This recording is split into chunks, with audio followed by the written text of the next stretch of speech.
Welcome everybody to this third session of our introduction to narratology and the question of self and society. In the first session, we talked about definition of narrative, what narrative is, and about narrativity.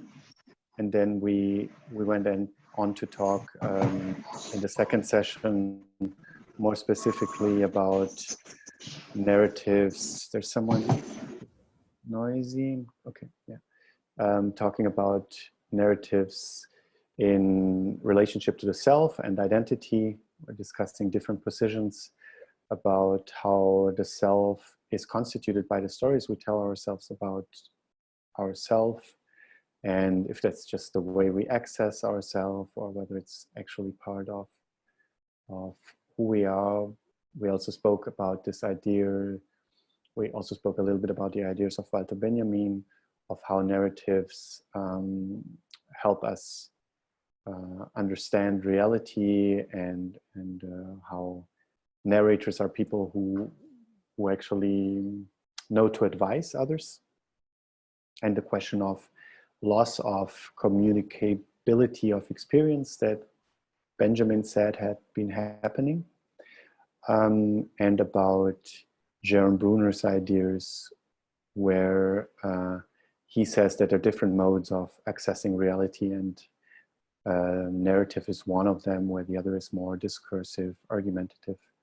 So these are different things we saw last time, and this time we are going into what's usually called storytelling in a sort of in discourse. Sometimes what we saw before was more narratological issues, psychological issues. When we hear of storytelling, very often it's the dimension we're going to discuss this time that's in focus, which is actually storytelling as a device for communications, as it is used in politics, and as it can also be used in business. There are actually tons and tons. When you search storytelling on Amazon, for instance, you'll get tons of books for managers, and there's like the best storytelling from TED Talks, and there's storytelling for lawyers, and so on and so forth. So there's a tremendous interest in storytelling as a tool to convince, to communicate, and so on. And so I thought that this was also an important aspect that we should be treating, especially because it's not always treated in academia, but because it's such a big portion of what actually constitutes storytelling as a sort of topic of discourse in a, let's say, non-academic sense, or sometimes feeds off academic research. So one of the texts that we'll be discussing today comes from a sociologist who's interested in how storytelling is actually used, but where consultants who consult politicians or business consultants and so on and so forth will actually be talking about storytelling in a very hands-on sense, rather than in this analytic sense where we talked about it for now. And so two of the articles that were on the syllabus for today end with how do you tell good stories, how do you use stories to convince others, and so on. They have this kind of more practical dimension as well, which is unfortunately or not, but what gets most people interested in a topic is like, what does it do for my life? How can I use it? What's the self-help aspect of it? And so today we'll get a little bit into that.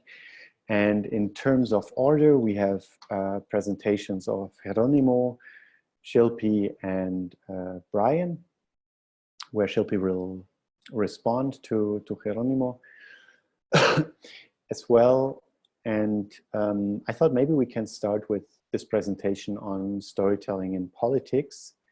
And then maybe we can do the how real is the real.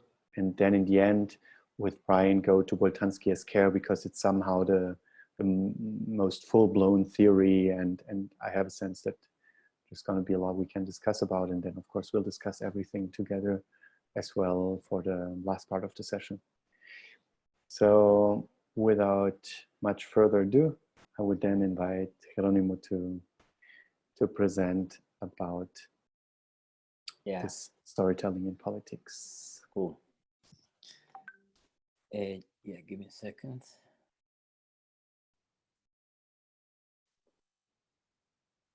Yeah, so this is an article written in 2008 by Francesca Polletta.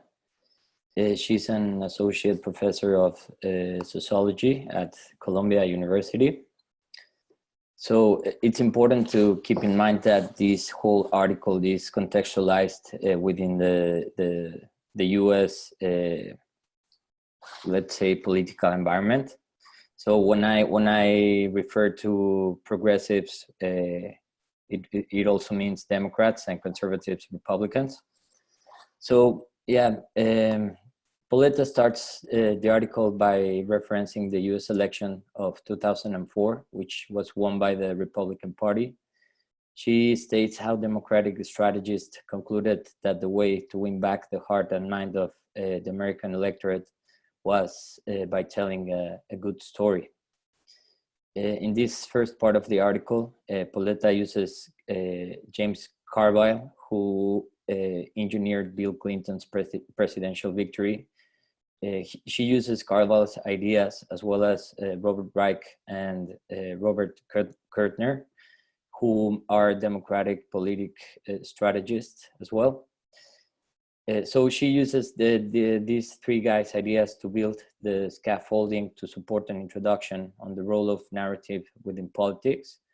To do this, she develops a comparative framework that essentially scrutinizes why Republican or conservative stories seem to be more efficient than the Democratic ones or progressive. Polletta mentions Carville's distinction between conservative and progressive stories. So for him, the conservative ones are narratives, while progressive ones tend to be litanies. So for example, conservatives would say, I'm going to protect you from the terrorists in Tehran. And a Democrat would be, we're here for cleaner, better school, or more healthcare. Polletta continues by bringing Reich and Kuttner's ideas to the front, who argued that telling a strong and compelling democratic narratives would open the door to enacting a progressive agenda that would eventually establish the US moral authority in world politics. To end this first part of the article, Polletta suggests the analysis of storytelling to understand better why some political narratives persuade while others don't.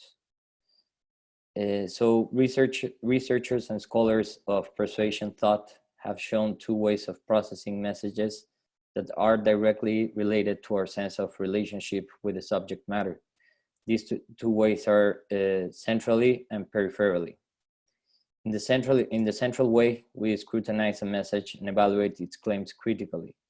When it's peripheral, we observe a message casually, judging it less by its content than by the appeal of the speaker or mood. Polletta brings up an example case suggesting that people that would care about the welfare reform would be the ones that are actually affected by it. So to speak, would be the people on welfare or people whose portion of their paycheck support people on welfare. The author suggests a third way to process stories, a way in which narrative comes in. In this third way, we try to immerse ourselves in the story, trying to experience the events and emotions of the protagonist. Research have shown that this way of perception involving immersion or transportation can lead to lasting changes. Polletta argues how narrative research has identified an important condition for stories' pervasive power, exposing how explicitity reduces the story reader's engagement. She explains how readers want events to yield their own meaning, but events in a story never yield their own meaning. Readers evaluate what is happening by reference to stories heard before, which for Polletta is one of the key problems for progressive political storytelling. Progressive storytelling usually has to tell unfamiliar stories. That is because when it comes to some of the issues they care most about, the problem lies not in the stories they tell, but in the stories through which people hear them. On the other hand, conservative stories about genuine needs seem to be supported by so familiar stories whose multiplicity and diversity give them the feel of the real. Pauletta argues that by telling a new story, we're exposed to not make sense at all or to be interpreted based on old familiar stories. Pauletta moves on to analyze the genre of victim stories in which progressives make a great effort to show that people whose livelihoods, health, or security is already fragile or are hurt by current policies. This is the people that suffer the most when economies go wrong, and when progressives try to tell Americans about it, they tend to assimilate it as a story to the countless stories of victimization they have heard. When it comes to a justice matter, Pauletta argues, we tend to think of victims as powerless. It's hard to think of them also as people able to determine. Victimization means being without agency. Because of the many stories we have all heard about victims and those posing as victims, one pitiable and powerless, the other competent and criminal, the legal plea of self-defense has been denied to them. As conservative experience with victim stories demonstrate, what matters is not so much the stories you tell, as long as the story you tell resonates with the stories your audience already knows. Pauletta brings to the front why progressive victim stories are prone to skepticism in recent years. She argues this has to do with the way US people evaluate not stories, but storytelling. She argues the US people are ambivalent about storytelling in general.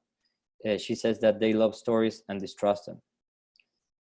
Furthermore, Republican stories are seen as ordinary, unpretentious, and morally straightforward, opposite to the abstract argument, theoretical posturing, and complex fact and figures of intellectuals, a category in which progressives tend to fall. To conclude, Pauletta makes clear that it's not as if Democrats are not supposed to tell stories to gain political traction, although she suggests breaking with familiar stories to take you break from familiar stories and to take cue from great literary writers who have the ability to write stories that tap in our expectations and defy them. She urged Democrats to reconsider the idea that irony is depolitizing. She urged them to tell victim stories not in the way we're used to, but in a way that combines heroism and irony. So that's it. Thank you very much. Now we have a reply or maybe something to add from Shilpi, if you're ready. Yes. So I will talk in terms of context of India. Okay, great. I will not start my video because I'm not very sure if my video may pause and my connection may be cut, so I will not be starting the video if that's fine. Okay. So I will be talking in context of India. Recently, India went into elections, and basically most of the elections held in India are on two main grounds. One, caste system and religion. One is caste system and second is religion. But this time there was already a ruling government, and there was quite a bit of unrest among the people with respect to if they want this government back or not. So now something that is very interesting is that almost 1 year to when the government went into election, there was this underlying wave where it was constantly being said how tension is building between India and Pakistan. Now, Pakistan is one subject that unites everybody in India. It's already mentioned in the article, it is about knowing what stories connect with your audience. So this is one story that does connect and unite the audience in India. So, and even Pakistan had almost 6-7 months before India entered into election already shared that it is possible that India may attack them, or there would be some kind of ceasefire violation, something will happen. And it so happened that just 3 months before India went into election, there were uh, on terrorist camps. India went and attacked a terrorist camp in Pakistan. And this was something that caused huge unity within the Indian population. And this was one of the huge parts of the election campaign also. So the other things that the government was unable to do or fulfill, uh, it did not matter so much. The narrative was completely changed because of the situation that happened at that point of time. And the ruling government came back with a greater majority. So, yes. So this was something that happened. They basically understood the audience. They were able to tap into the factor that will unite the country very fast and in their favor, and it did happen.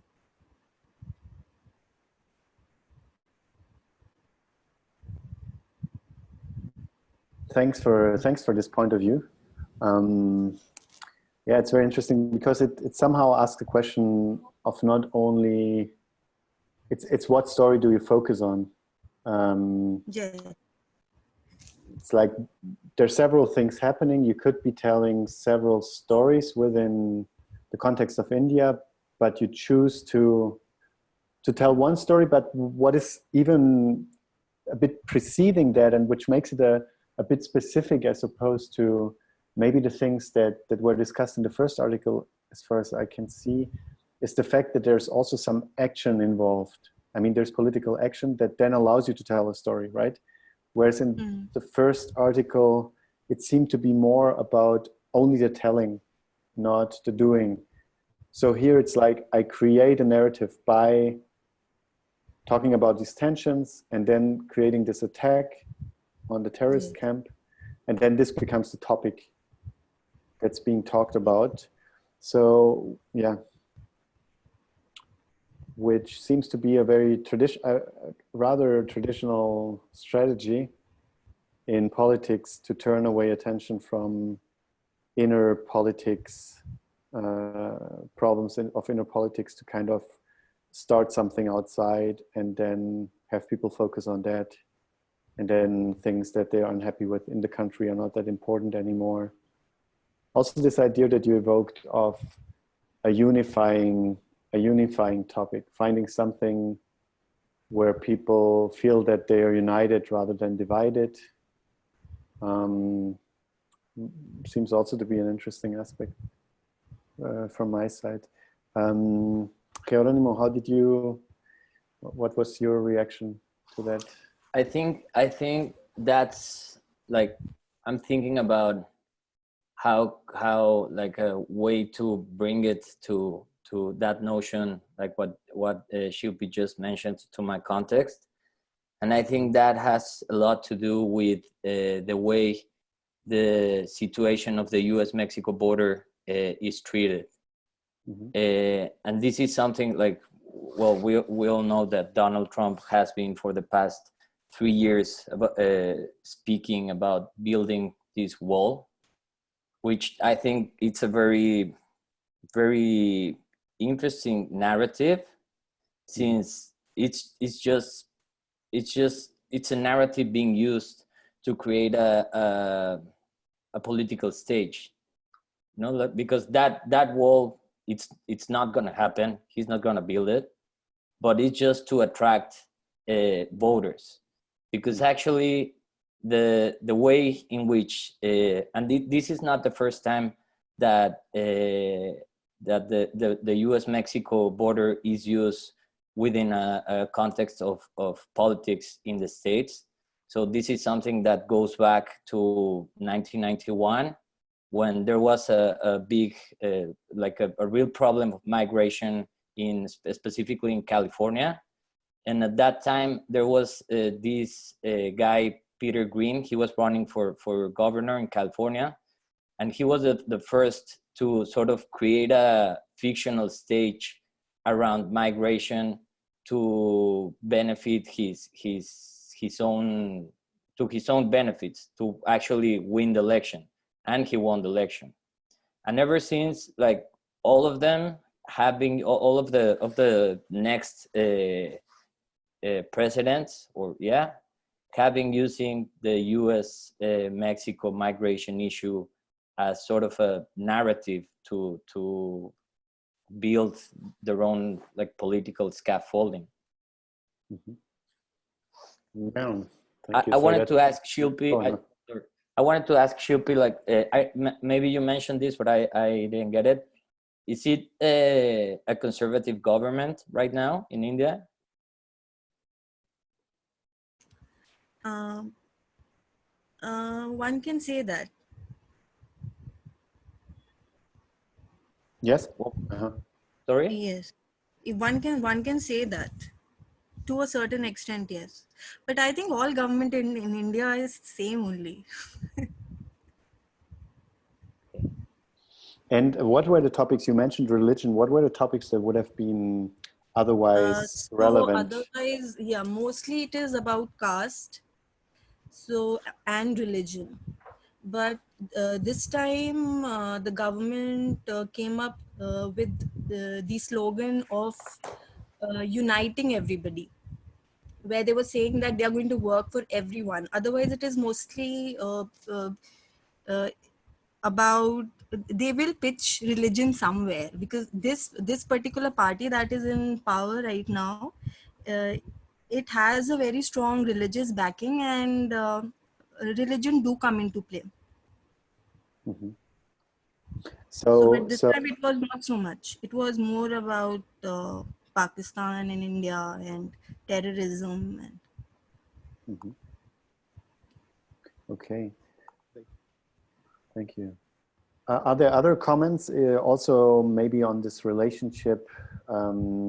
Now we're talking a lot about content, which is, of course, an important issue. What are the stories that you're talking about? But also maybe about these more structural questions and the fact that maybe some narratives are more believable to people. This suggestion that Pauletta makes, that conservative narratives or Republican narratives in the US somehow resonate better with the stories we know. And I mean, one could think of, for example, Star Wars being like this good against evil. And sometimes you can even hear the resonance very, very explicitly in the rhetorics, right? With the axis of evil, for instance. You, of course, immediately kind of evoke the narrative scheme that is familiar of the evil forces that you would have in Lord of the Rings or that you would have in Star Wars. And then people kind of are like, oh yes, we've seen that before. And this is happening now. So the story becomes more believable. How do you, I mean, what do you think about these questions of different narratives tying in with certain political positions, and maybe also what narratives could Democrats create that would tie in with traditional narratives?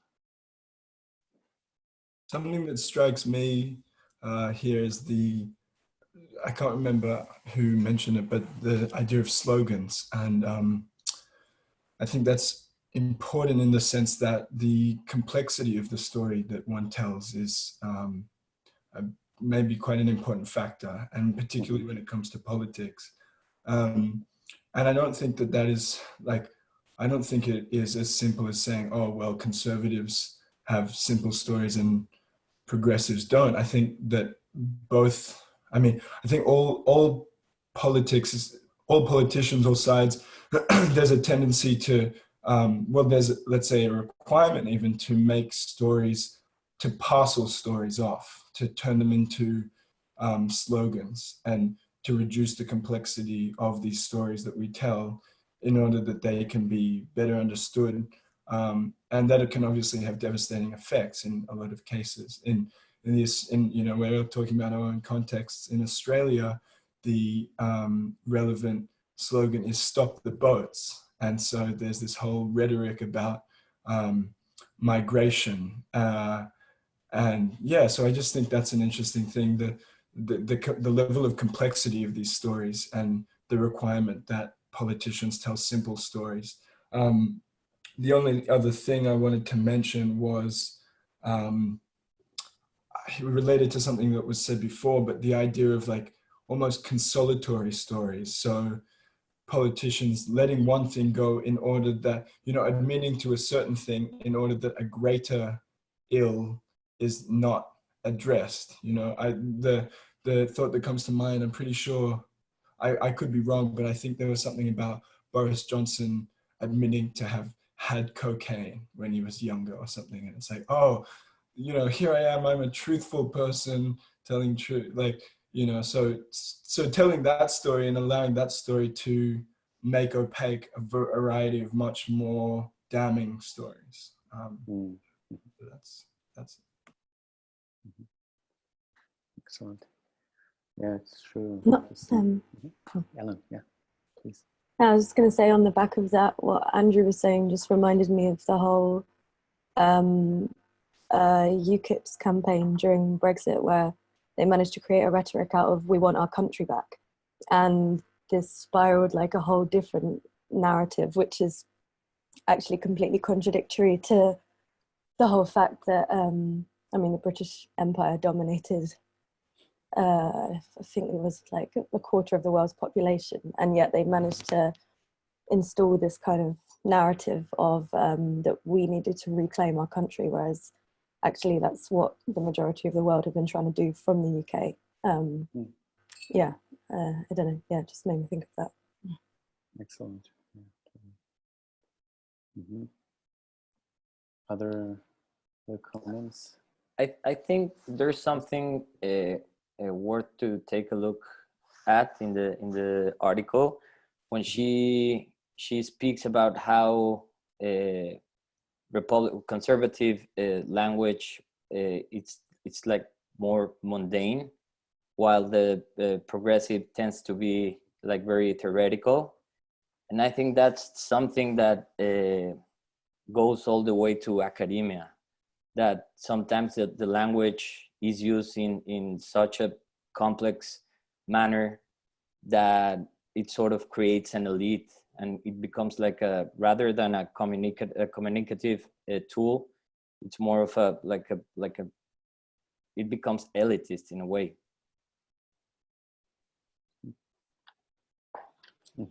So you think that's a problem in you would agree that that this will to say it's not as simple, let's say things as complex as they are, that this is a downside of sort of democratic scholarship and communications in a way?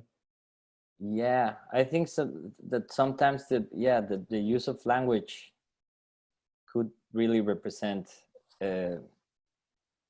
like a way of either attracting people or pushing them away.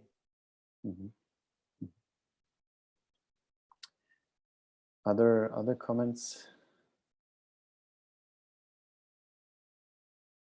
One thing I was also interested in is that there seem to be like different notions as well of narratives that are at play.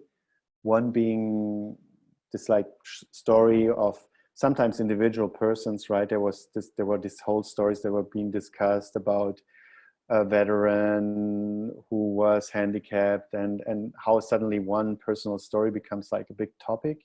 But then there's also this idea of something more like a grand narrative, like the "we want our country back" narrative, the "stop the boats" narrative, which are not like stories of one person that becomes sort of emblematic of a state, and are sort of in a metonymic relationship for being a specific case that shows a certain problematic state or a certain ideal state could also be to be obtained, as opposed to "Make America Great Again," which in a nutshell is kind of a narrative, right? So how these different things relate to each other, and how sometimes then suddenly all the newspapers are about, but who's that person who stood up and told their story, and are they really the person they say? And so I think there are these different things that come into play. And then also the example that Shilpi mentioned with the relationship between Pakistan and India, which is kind of this ongoing real series of events that can come into focus. I don't know if you have other examples, like concrete examples of also these smaller stories and how they suddenly become so important.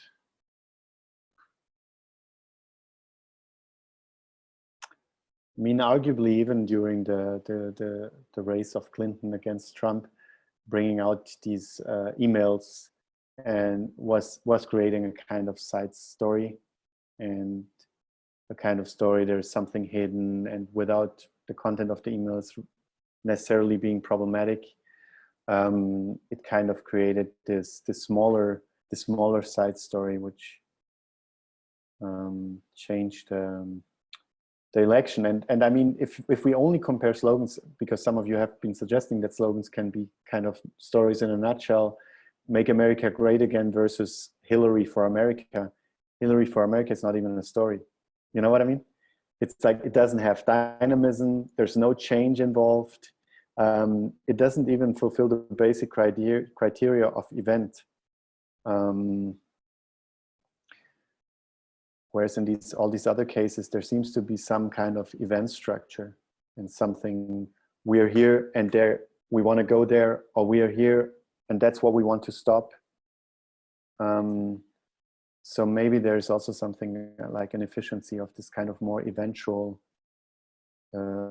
structure, which would give a sentence like, Make America Great Again, a certain degree of narrativity, or Stop the Boats, a certain degree of narrativity, where Hillary for America wouldn't have any narrativity.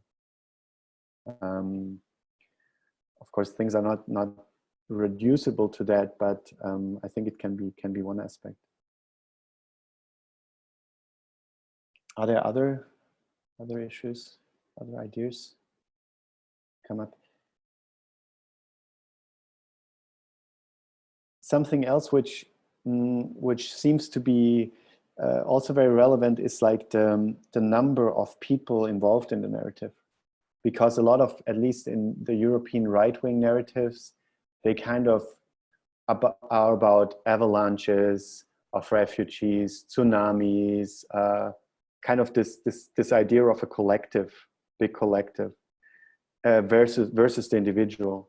So a lot of narratives seem to function like, especially of these fear narratives, on kind of representing a gray mass versus actually an individual. And the fact that at one point Europe's stance on the Mediterranean, at least temporarily, changed, was based on this little child, you know, this photo of the little child laying on a shore with its head facing down, of there suddenly being an individual, like an individual victim, which seems to connect.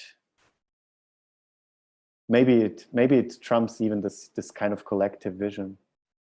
Like there was, and I think very often propagandists are conscious of that.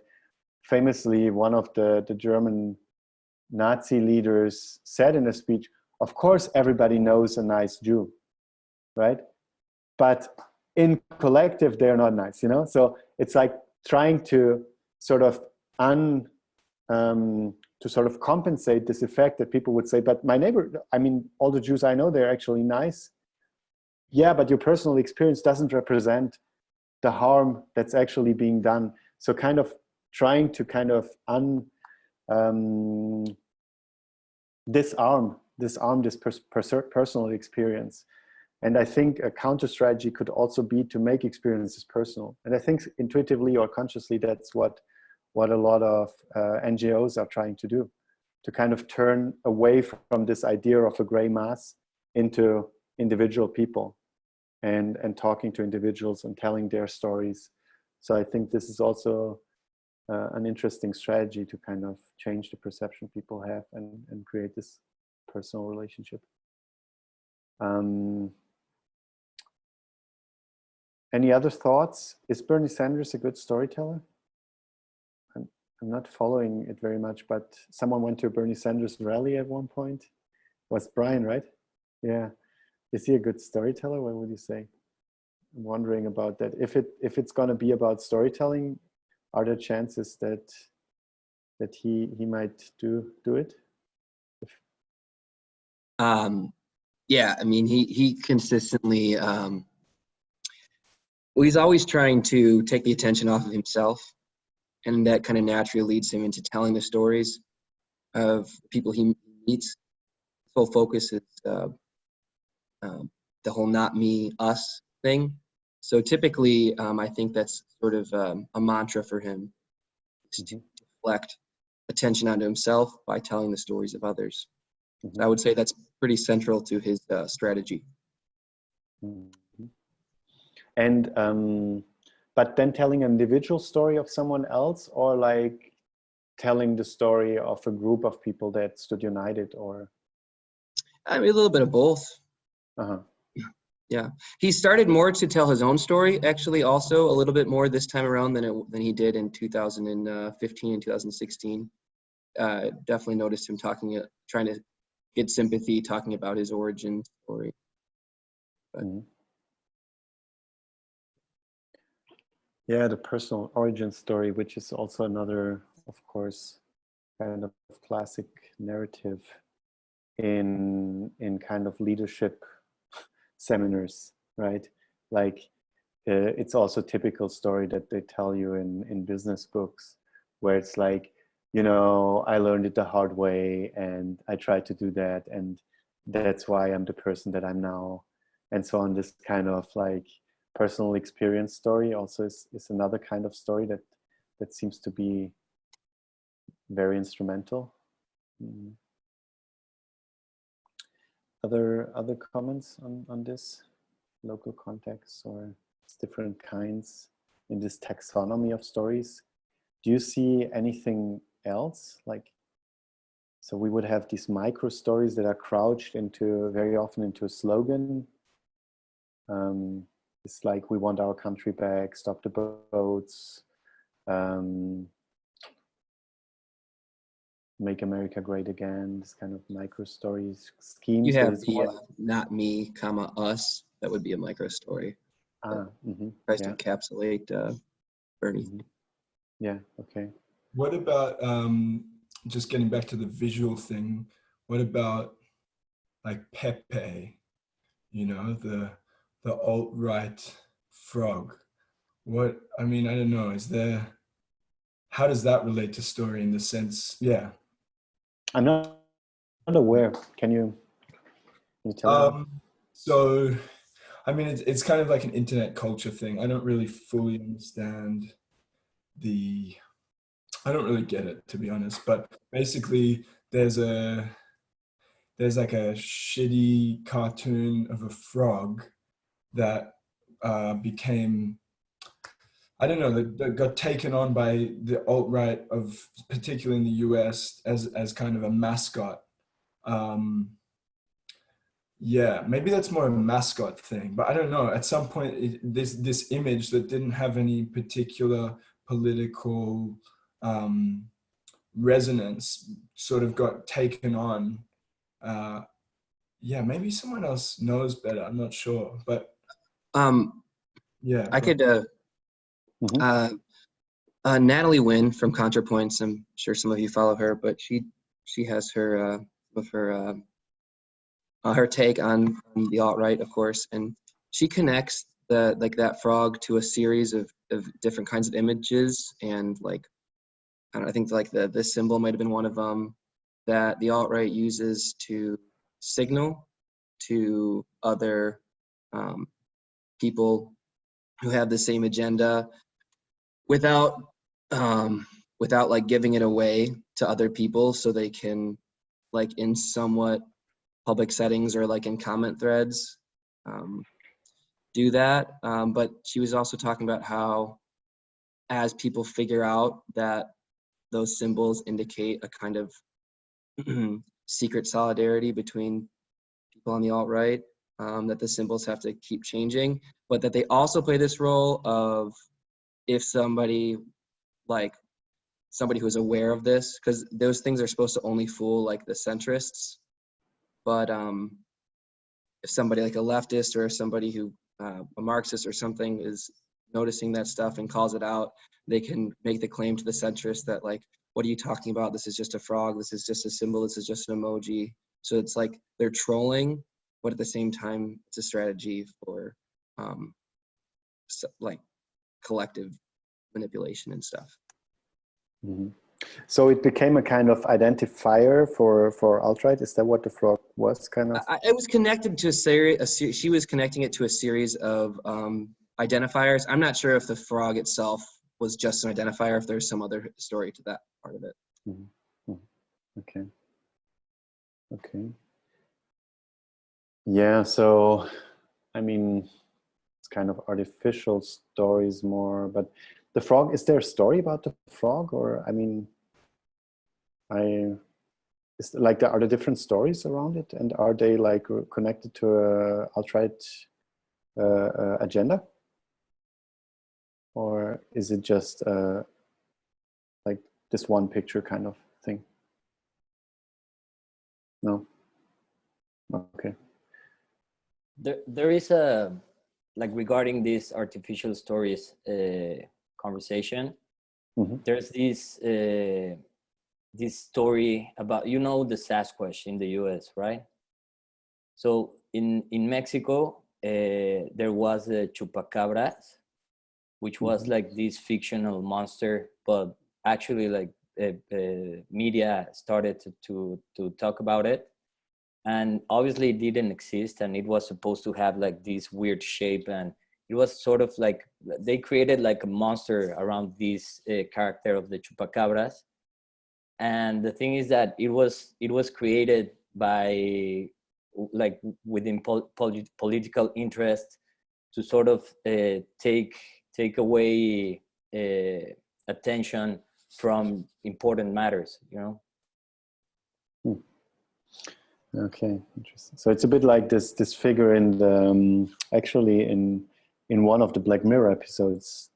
There's this figure which is kind of just a comedic figure first, and then people start voting, like becomes this political figure.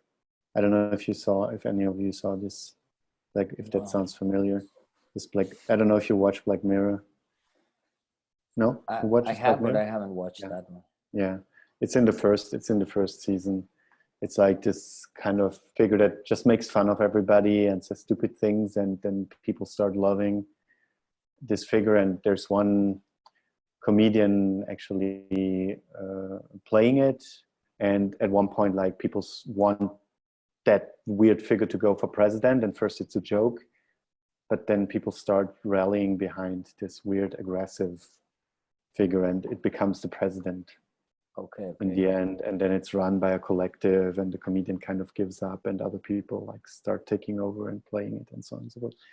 So yeah, so there's, yeah, I mean, this is this kind of ultra ironic culture, and this trolling, actually, I think it's linked to this trolling culture with like rickrolling and making fun and finding that the most interesting thing to do. Yeah, so that would be, I mean, just to end on the taxonomy. So there would be these short stories, which are kind of vignettes that you use, which show a state that you don't want to have, or a state that can be aspired to. And as no one is going to talk about the storytelling in business, it's actually a bit similar to the storytelling in politics, even though in politics you often have this vision for a whole country. Of course, in business you very often have the idea that you want certain behaviors to exist in your company. And so in the 90s, actually this awareness started in the 1990s.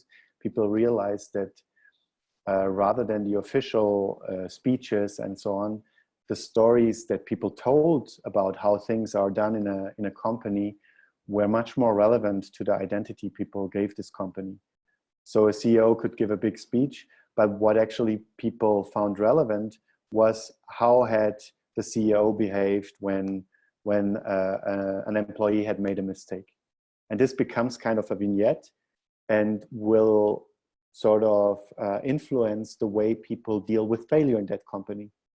Do you have a company culture that is like they say in a startup, don't ask for permission, ask for forgiveness? So do what you think rather than wanting to be micromanaged and always going to your superior and asking? Or do you have a culture where it's the worst if you make a mistake? So please always ask first before you do anything that might have a bigger impact. So for instance, little stories were very relevant for that. And maybe I mentioned it, but sometimes I do, I used to do workshops in companies and for engineers. And one story that was very important at Airbus was how the CEO, when he was running a marathon with everybody, had like changed his t-shirt in front of everybody. Like this was really a display of how the company could be much cooler, and how like even the CEO, he doesn't care to change his t-shirt in front of employees. And there was something that kind of inspired the engineers I talked to. So these micro stories can be very important, these behavior stories, right? Or how an engineer of or how a CEO of a hospital, when someone was building an extension for the hospital, there was this steel company building an extension in winter, and he visited the building site and he saw that they were so freezing cold, so installed free coffee and tea machines in front of that extension. And it kind of showed the culture of caring that they wanted to implement in the company, this idea of walking the talk through these micro stories. So that's one thing. And then there are also these stories that are more as a vision rather than the status quo. And one example is by Stephen Denning, who wrote a major book on storytelling for like leaders or for business. And he's a guy who works at the World Bank, and who at one point in his career got assigned the knowledge management position, which wasn't a very valorizing position at the point, because knowledge management wasn't an issue in the World Bank. And trying to make his position relevant and showing that knowledge management was important, he kind of found a story by someone else where in a remote village in Africa, someone was looking for a way to prevent malaria, and found on the website of the World Health Organization a way to treat malaria, and then implemented that in the local context. And he was like, well, the World Bank lends money to people. We have people on the ground that are working with guys like this health worker in Africa, and we don't have an availability of our knowledge, so someone could find it.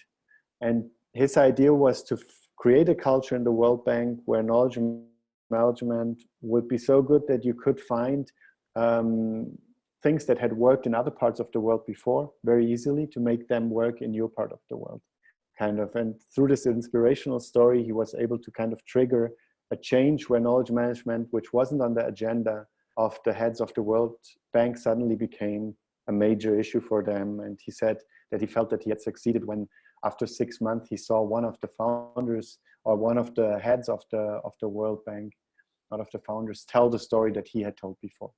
So there's also this idea of virality again, of storytelling, which is something that has been observed by different people, that people retell stories. And we saw it in Benjamin as well, right?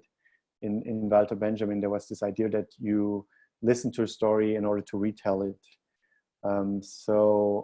That some things will act as triggers, and someone was triggered to tell me the story of their CEO changing their t-shirt in front of them as kind of vision of a maybe more relaxed, a company that really wants to change, right? For them, it was like this question about change and change management, and are we going to be the stiff suit wearers?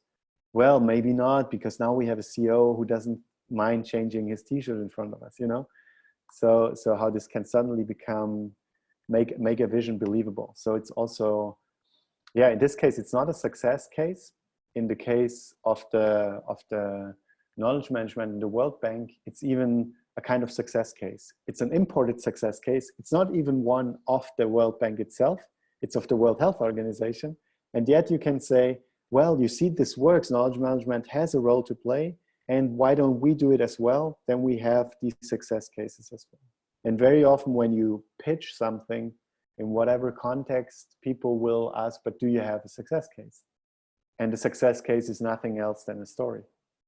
And sometimes these stories you might have generated or lived yourselves, but sometimes you might also find them somewhere else. So you can go and look out for a story that actually brings home your point, either in your own life by looking for events in your own life, but also outside.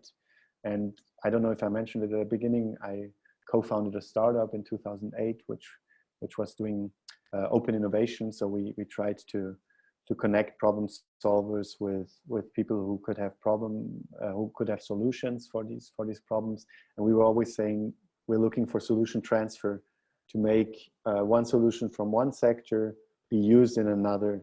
And of course, we didn't have a success case, but we knew of a success case that existed, or a few of them, and we went to look out for them. And one of them was the Exxon Valdez oil spill, where it was in a very cold region and they were not able to extract the petrol from the sea because when they extracted it, it froze. It was too cold.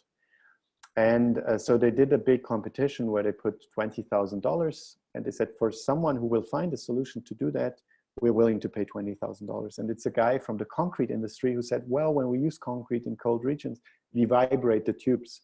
Maybe you could use this for petrol as well. And so this is a typical case where solution transfer actually was successful. And so we could tell our clients, look, solution transfer is valuable. Maybe you know everybody who's a chemist already, but maybe the solution comes from somewhere else and we'll help you find it. So these are different ways, a sort of status quo story, a story of a change that's happening through these kind of little story vignettes, a vision story of where do you want to go, and then of course these kind of micro stories that are packed even into slogans sometimes, being another one. And then of course, if you have the power as a country has it, or a government has it, or people in the management of companies, you can also create the events that will be stories, right? I mean, you can go and attack a terrorist camp in Pakistan because you're generating a story by that. And then the story will circulate. And in a sense, a lot of these viral campaigns work that way. People do something interesting in one place, but then it circulates on the internet as a video. Right? They actually only realized it at one city at one point, but it becomes this story that circulates, even though it was actually localized before. Now this virality, of course, has the whole power of not only circulating in discourse and discussion, but also on a global scale. And there's at least one artist who very consciously designs his artwork in order to make it communicable. And he says, if you make artworks that are tellable, then they can circulate without even the support of a video or photographs. And that's Francis Alice, who worked a lot in Mexico as well. He says he always finds that he has found the right scenario for a work when it's like just one or two sentences. And if you look at his different videos, you realize that they are very tellable. You can easily communicate them. A guy walks with a camera into a private property guarded by dogs. And then the dogs start attacking him until the camera goes down and the guy runs away. That's one of his videos. Very tellable. Or a guy, and it somehow then borders the meme. Sometimes I once wrote a text which was a bit critical of that because it becomes like the internet meme. Like guy walks into a tornado. Look what happens next. That's actually the structure of Francis Alice, a lot of Francis Alice artworks. Is this kind of with also the problem resolution, right? You have the problem and you want to see what the resolution is. Guy walks, one of his first videos with the restagement where he walks with a pistol through Mexico City and just waits what happens, holding a pistol, and then he restages it. Again, it's like a problem, and then you want to see the resolution, and it's very tellable. So yeah, so there's this viral potential, and because I guess I'm not gonna do it at some other point, there's one guy that I find interesting in this context, and this is, I didn't conceptualize it explicitly in the beginning, but for me, I think it's interesting when we do academic work to not only look at academia, not only look at academic articles, also look at, okay, what's going on in this topic, and maybe stuff that we wouldn't traditionally read. And one thing that I happened upon in this kind of research is a text by a guy called Jonah Berger. Let me see if I can screen share that with you. Where's the screen share? I never. Here, it's so easy. Great.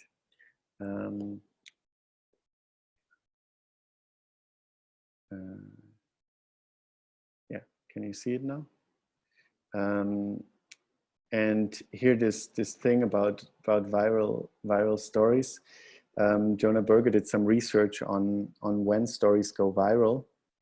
Do you see me, or do you see my? Yeah, you see my screen right now. Yeah. Okay, cool. And well, he says, like, if you're seeing, so this is marketing. It's basically a marketing professor researching into what makes things go viral. And he had his students read thousands of articles that went viral to check out what they had in common. And he found a kind of list of criteria that led to things being shared more. So Contagious will show you how to make your product spread like crazy. And these are his 6 criteria: social currency, triggers, emotion, public, practical value, and stories, interestingly. But of course, you can also apply many of these to the stories you're going to tell. So a story can give social currency, it can include triggers, it can be emotional, mostly it will already be practical, and it can have practical value. So these are not totally separate, but you can sort of meta apply some of the criteria to others. And the idea is that we tend to share stuff that makes us emotionally engaged, but not any emotion will do. There's some emotions that work as kind of pushers, like anger or amazement, and some are more downers, like sadness. So we tend to share more what amazes us or what makes us angry. Practical value is also a criterion that leads people to sharing. So for instance, there's this video of a guy showing how to get them the crops or the corn of a corn thing in a very easy way. So that's a video that's being shared. And very often when we tell a story to someone, it will have still this practical lesson. For instance, here in Austria, you get controlled on bicycles a lot when you drink. You get controlled for alcohol on bicycles. And people will tell each other stories about that, and they will say, yeah, and they controlled me on that street, and that's where they mostly are. Of course, there's some practical value in that. If you drank, don't take that street. And social currency is just the idea that when we know about something, we're a bit cooler. So I don't know if we know about the fact that Prince Charles, I guess, or someone in England has a lot of fake Picassos, as it has recently been revealed. This is kind of a trending story. And by like telling it, being able to tell it, I augment my social currency because I kind of know it already, right?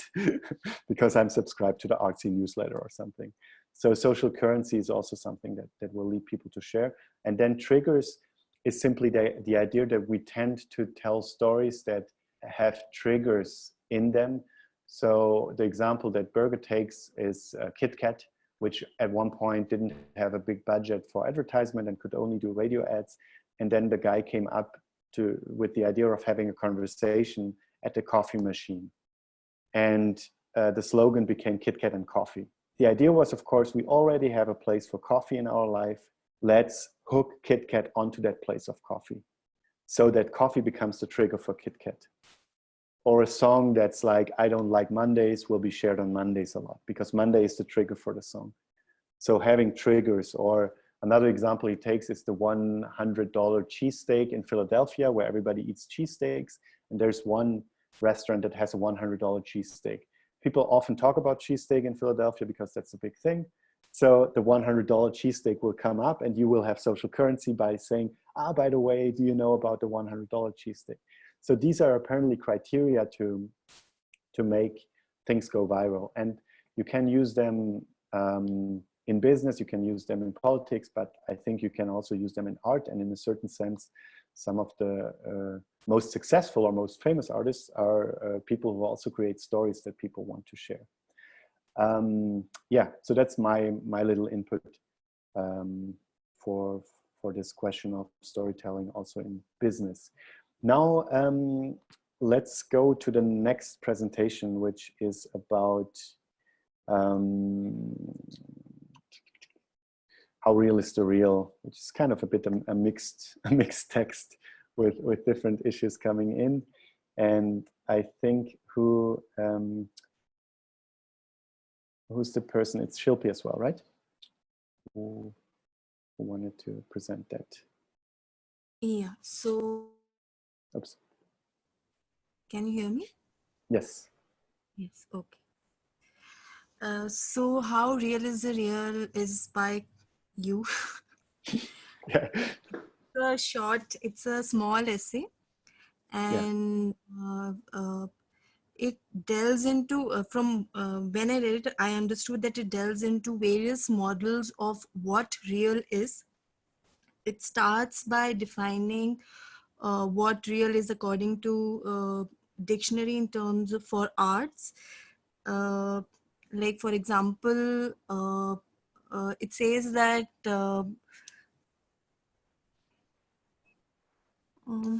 okay. Then it says that there are painters who paint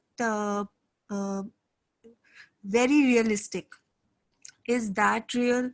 Or for example, if there is a shark preserved in artificial solution in a bottle, is that real? Or is a shark, is a small fin of a shark that we see while swimming in an ocean, is that real? So it talks about various possibilities of how we can define real within various contexts.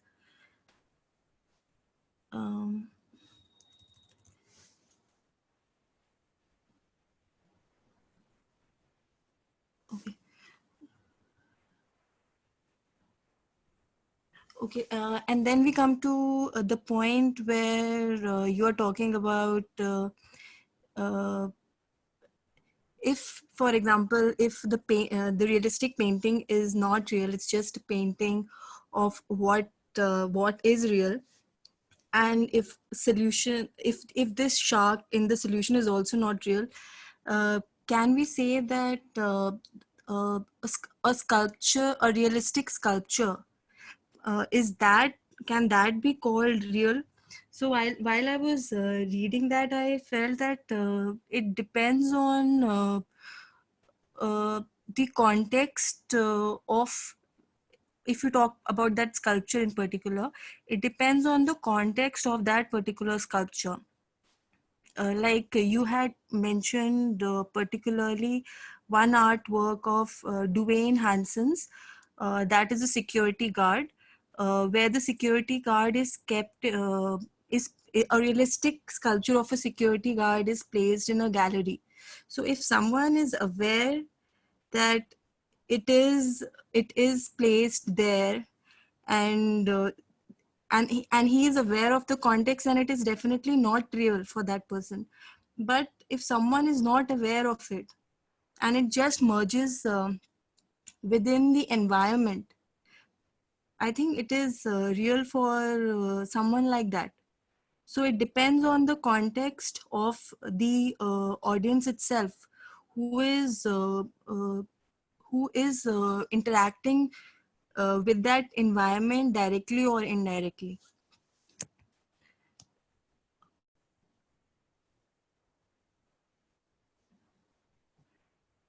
Okay.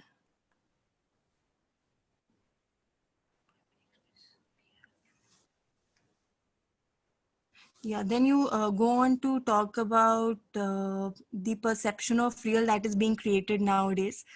You talk about how many food products are available in the market, which may actually say that there is an added flavor of this particular product. It has real crab meat in it. So how one defines real, uh, I think it will depend on the context again, Klaus, because I think if one is looking for just taste, if there is added flavor and that flavor is close to what you're looking for, then it is real for that person. But if one is looking for nutrition value and that is not met by artificial things in that particular food product, then that is not real for that person. So it all depends on context, according to me. Then you go on to talk about simulations that we have nowadays, which is tailored reality. And there's something very interesting that you mentioned here there, that is about Canis Humanus in Vienna, where you talk about how there is this one place where uh, uh, there is a staged environment where some of the people act as dogs, some people act as their masters, and other people can enter into this simulated environment and stay with these human dogs and experience the life. Where you go on to say that this was a very real experience for you. So yeah, this was very interesting to me. Then you go on to talk about fictional events affects real decisions, like how story of Little Red Riding Hood affects uh, decisions of people, that they shouldn't be talking to strangers and keep away from strangers. So here I would like to talk about something in India. Like India is a society where there are lots of stories and lot of mythological tales.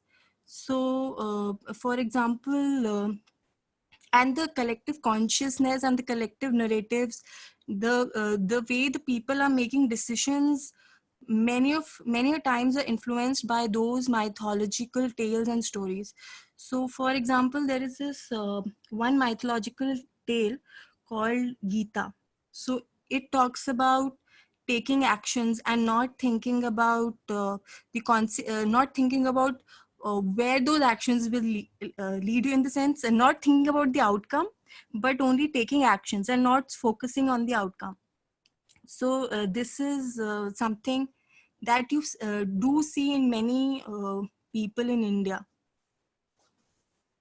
And then you go on to describing about how identities are created based on stories. So here also I would like to talk about India and Gita only. For example, we were actually doing a short survey, uh, and in the cities we were interviewing people and we were asking them this one question: are you happy? Many of the people in the cities um, had a very point blank answer of saying no, we are not happy. And the same question was asked uh, to people in the peri-urban areas of India and the rural areas, where most of them said they were happy. So and we asked them, like, do you have no problems, everything is working for you and everything? And most of them said they had no problems. They said they had challenges, and everyone has challenges, but they're happy. So the perspective that the rural and the peri-urban India has, and the perspective that the India and the city has, is very different. It is based on the stories that are in the peri-urban and rural India, and the stories that are in the cities of India. Then you talk about alternate reality games, immersive theater, mm, dissolving boundaries of fiction and reality.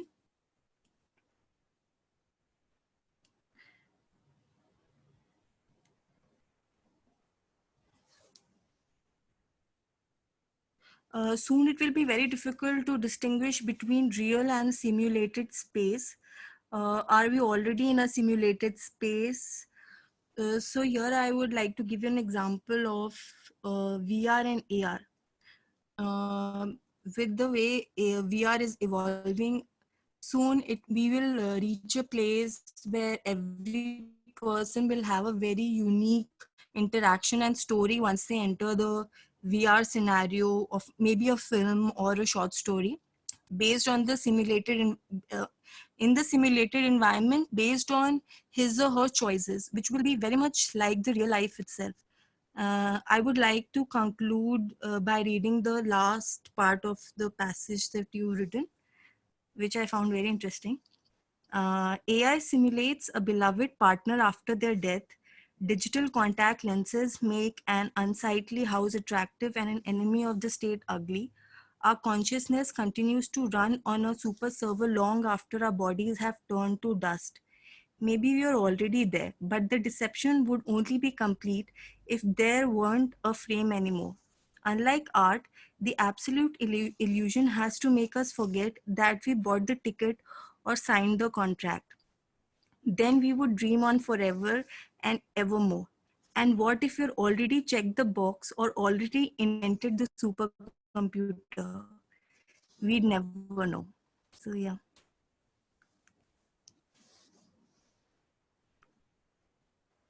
Thank you very much. Do we have a reply actually, or didn't we think of? Because I didn't write anyone down, to be honest. So I think we might have not have. Yeah, no one says here, right? So we didn't think of reply on this one. Did anyone else read it, and or maybe someone wants to spontaneously say something about it or discuss or challenge, by the way, because we can also, I would be happy to discuss it, because as it's my text, it's a bit different. Yeah. I just have I just have one insight, and it's kind of interesting because I've been relating a lot of things to kind of gaming and virtual reality, because it's a space that I'm very actively interested in right now. So but one of the things that it kind of ties into to the very end there was this idea of what is a reality, and specifically how in like a video game context or in a virtual reality context where you have a scripted narrative or experience that aligns with kind of an open world scenario where there's some agency of the participant as the actor to be able to kind of create to kind of co-create the experience,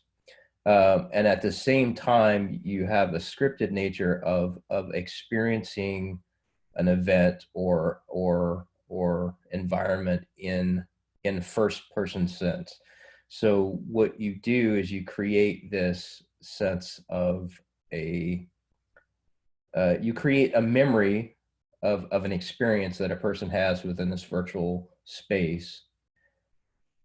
And at the same time, it's really kind of being a scripted experience that can be experienced by multiple people, right? Then what you do is you create this kind of new idea of this memory that can be shared, right?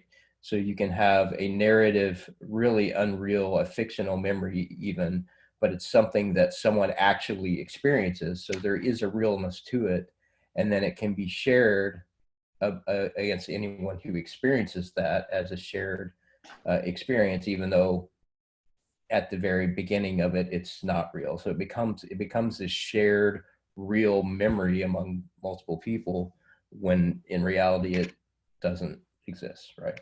So, yeah. Anyway, totally. that's my thought. Yeah. Yeah. Other thoughts?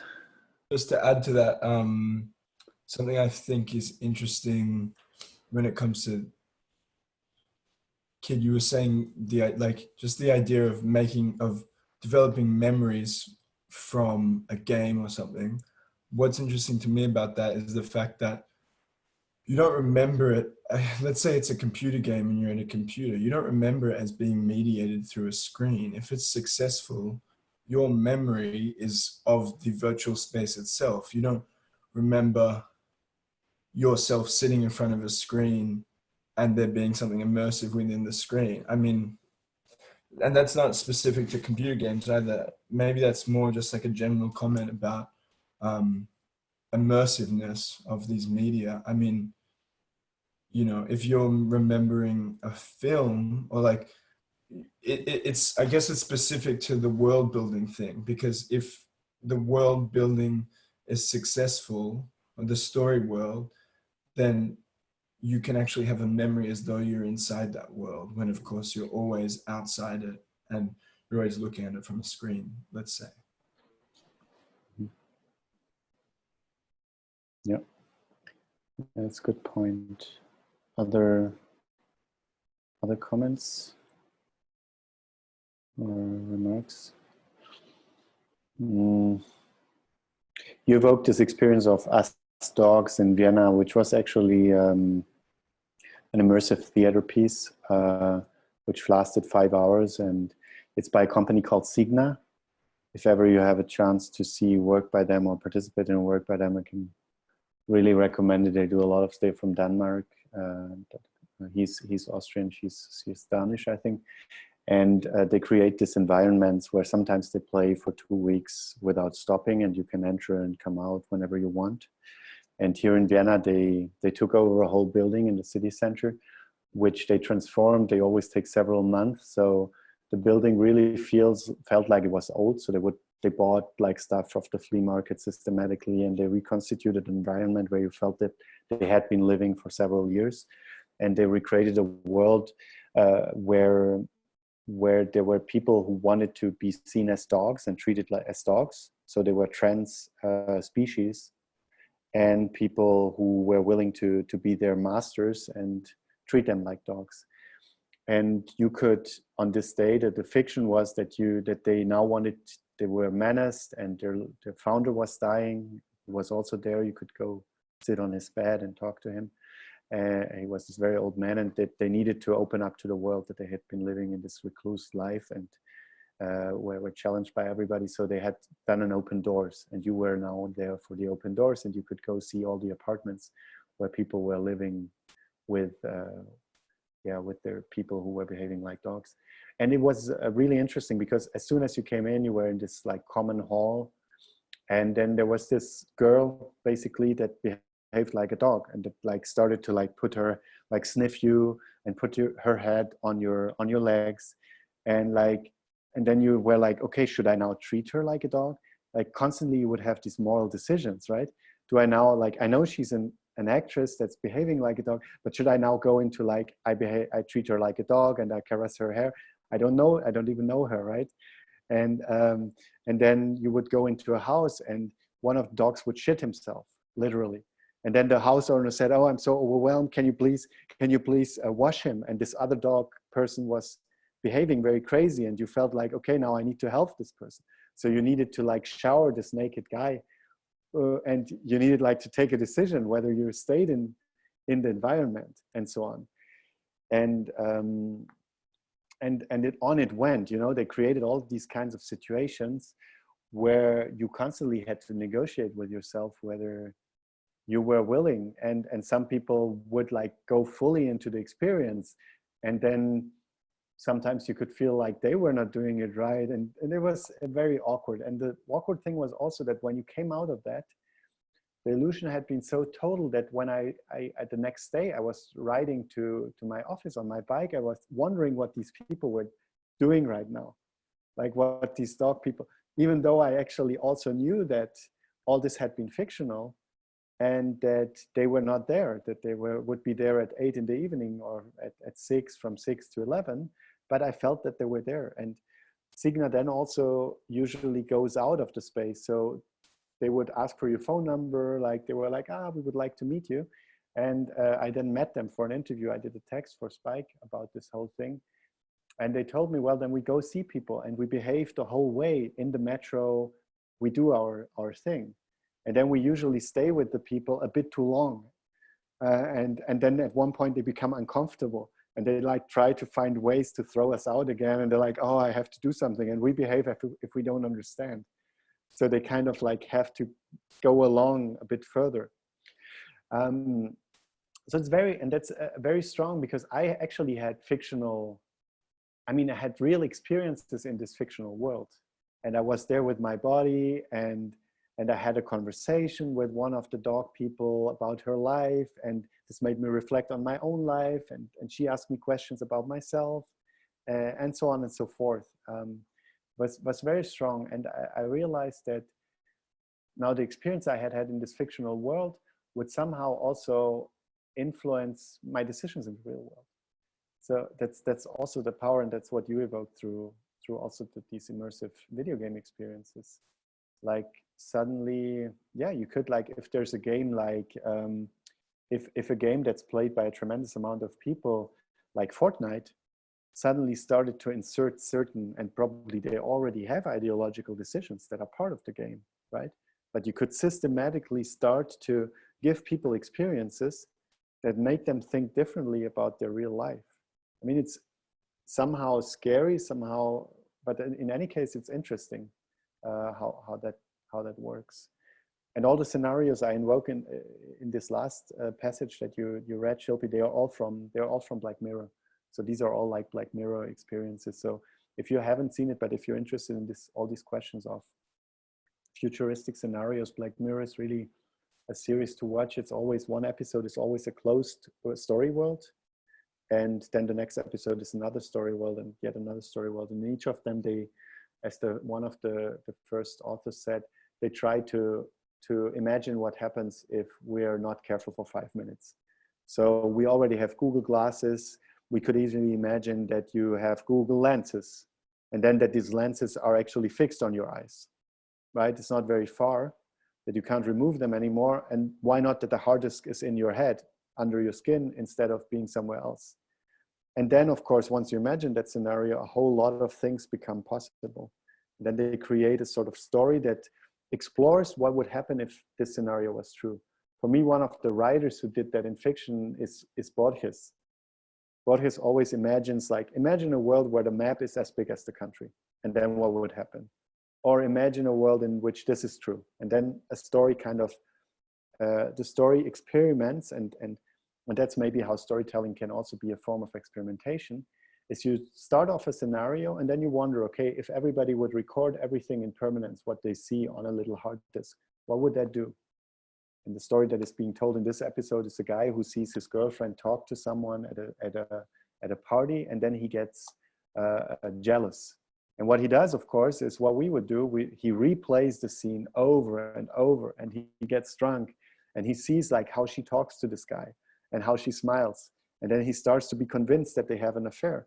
Of course, our memory erases stuff, and this has a value. But if we couldn't erase stuff because we can replay everything we saw, we would start doing these kind of things, and so on and so forth. So this is also very interesting, how stories can help you kind of explore alternative realities.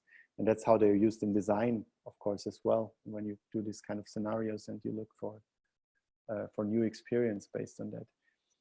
Another thing, or like sort of the basic idea, and you mentioned it a bit, of the text. I wrote it in German and it was translated into English. The German title was The More or Less Real. It was this kind of the more or less real, because I wanted to kind of insist on the fact that reality was a question of degrees, that we shouldn't think in terms of either it's real or it's fake. No, we've been living and we live in a world where reality comes in degrees. And an experience in us dogs maybe it's a bit less real than an experience I would have had with a real dog, but it's more real than an experience I would I would have had watching a video maybe, and so on and so forth. And the shark in a painting is a little less real than the shark that's put into formaldehyde, but this one again is a little less real than the shark that swims in the sea.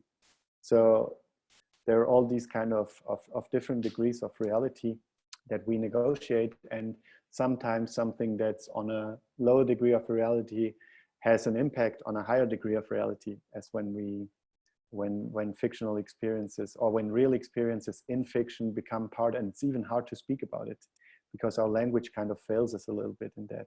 But because the experiences you have in a video game are real experiences, just they're also somehow fictional. But as an experience, they're real, but just what happened is different from what you experienced it as happening, or something like that.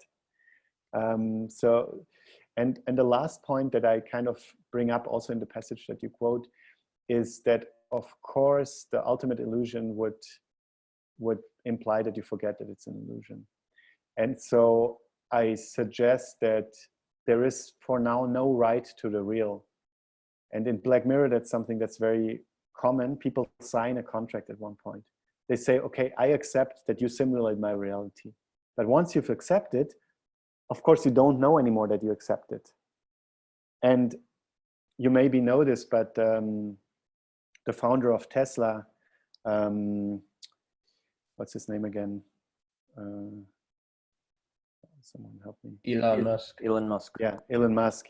You know that he's running a lot of research into like avoiding or figuring out whether we are already living in a simulated reality, and figuring out that this happens with us knowing, and so on and so forth. So there are the people who really think that, he says it's plausible in an interview, he says, I think it's plausible that we already live in a simulated reality, where at one point we would have forgotten that we do, which is of course a philosophical scenario that's at least as old as Descartes with the Cartesian demon, but it has been actualized by technology and has become, maybe for those who don't believe in paranormal phenomena, has become much more real now than it used to be in Descartes' time.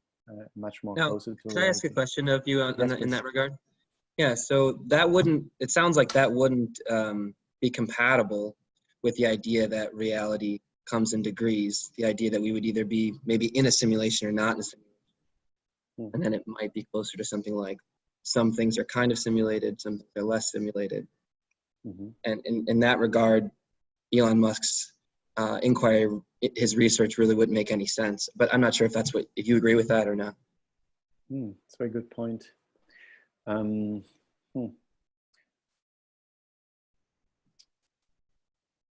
mean, there is still this either or, but of course, yeah, but of course we would still have this experience of reality being a certain way. I think the degree question wouldn't totally be out of the picture, but I'm not sure. Yeah, it's a very good point, good challenge. Well, I mean, even just like in simulacra and simulation, the critique there is that it's not either or, and that it's hard to tell when you're in or out. And then it's kind of more on a micro basis. That was part of the critique of the Matrix, getting it wrong. Yeah, totally. Yeah, good point. I would have to think about that more. Totally. What the implications of that is. Totally right. But the last point that I then make is that there's no right to the real. And it's kind of maybe, kind of speculatively, I kind of suggest that there should be a right to the real in the Declaration of Human Rights in this new world. Like, if it becomes possible, shouldn't we have a right to like not be in a simulated reality without knowing?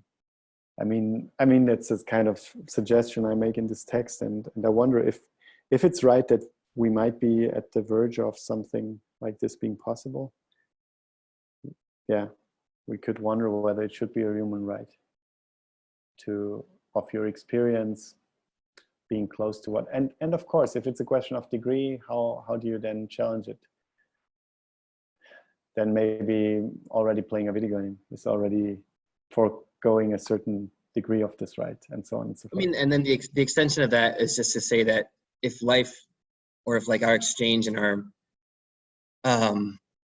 work life, our cultural life, it all becomes sort of gamified in the sense that it's all sort of like controlled by extrinsic factors, and we're all just kind of like doing things in loops in a little rat race and not really realizing the patterns that we're going in and how we get trapped in those loops. And in a sense, you know, the experience of authentic narratives that we're in could seem real, but actually be simulated, not because we're in a video game, but because we are procedurally distracted from recognizing that our cultural and economic lives are gamified and overly cyclic in the sense that they are sort of algorithmically controlled to keep us kind of going in the same predictable patterns. That's a simulation, not because we're in a video game, but it's a simulation because we think it's real.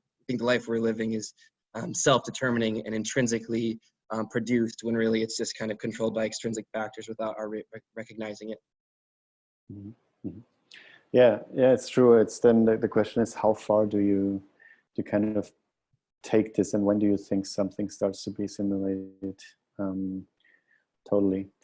The last element that kind of ties in, and that's why it was in this reading as well for the seminar, is of course the question of how stories determine our vision of reality. And I used the example of Putin telling a certain story about Crimea, and I don't know if I mentioned it in the very first session, but there was this attempt of writing a book, a book for school children, where the Palestinian and the Israeli version of the foundation of the State of Israel are in parallel and are both shown to the pupils, and then they have a third column where they can write their vision. And it was a book that was heavily researched and written by a team in 10 years basically.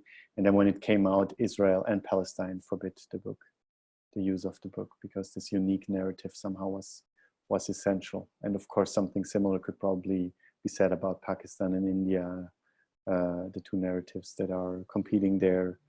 And in many other contexts, narratives determine what people think is the right political action, and so on and so forth. So narratives are also a certain way forming our, at least, vision of reality, and arguably by our vision of reality than reality itself, if you think that events underdetermine the stories that are being told about them, which I do believe definitely, that like many different stories are equally compatible. You can't say telling it like it is. To tell it like it is basically an impossibility, because if you think that there's only one way to tell it like it is, which the populists always make us think when they say that. It's like, I'm going to tell you like it is, and maybe you can tell me like it is, but then I can also tell you like it is, and maybe my story will be completely different, but it's not less compatible with reality, because the event underdetermines the stories I can tell about it. Yeah, so that's tied back as well to this class. Yeah, so now for the last part and section or reading for today, which is this very complex and I think rather interesting theory by Esquerre and Boltanski, Luc Boltanski and Arnaud Esquerre from France. And who is the presenter for that again? Yeah, it's Brian. Perfect. Okay. Okay, so we're ready to move on here. All right. Well, I was kind of hoping that this could be conversational in a sense, and I could kind of half present, but hopefully people interrupt me, or if maybe I can ask questions, because there's some parts that I just have more questions that then I feel like I need to ask questions about more so than explain. So yeah, hopefully this can kind of like happen in pieces, because it's pretty big. So it'd be hard to sort of just like go through all the smaller pieces, and then just sort of like transition into like, because there's a few distinct parts of this. So maybe the presentation could go in pieces. But the first thing that these authors start to talk about is how like actors, laborers, and people buying and selling things have discourse about and critique, it's an essential part of valorization. And the pricing of goods and services is that arguments can be made for or against the price, and that process generates price. But this part in particular, I really don't understand. The rest of this piece resonates a lot more with me.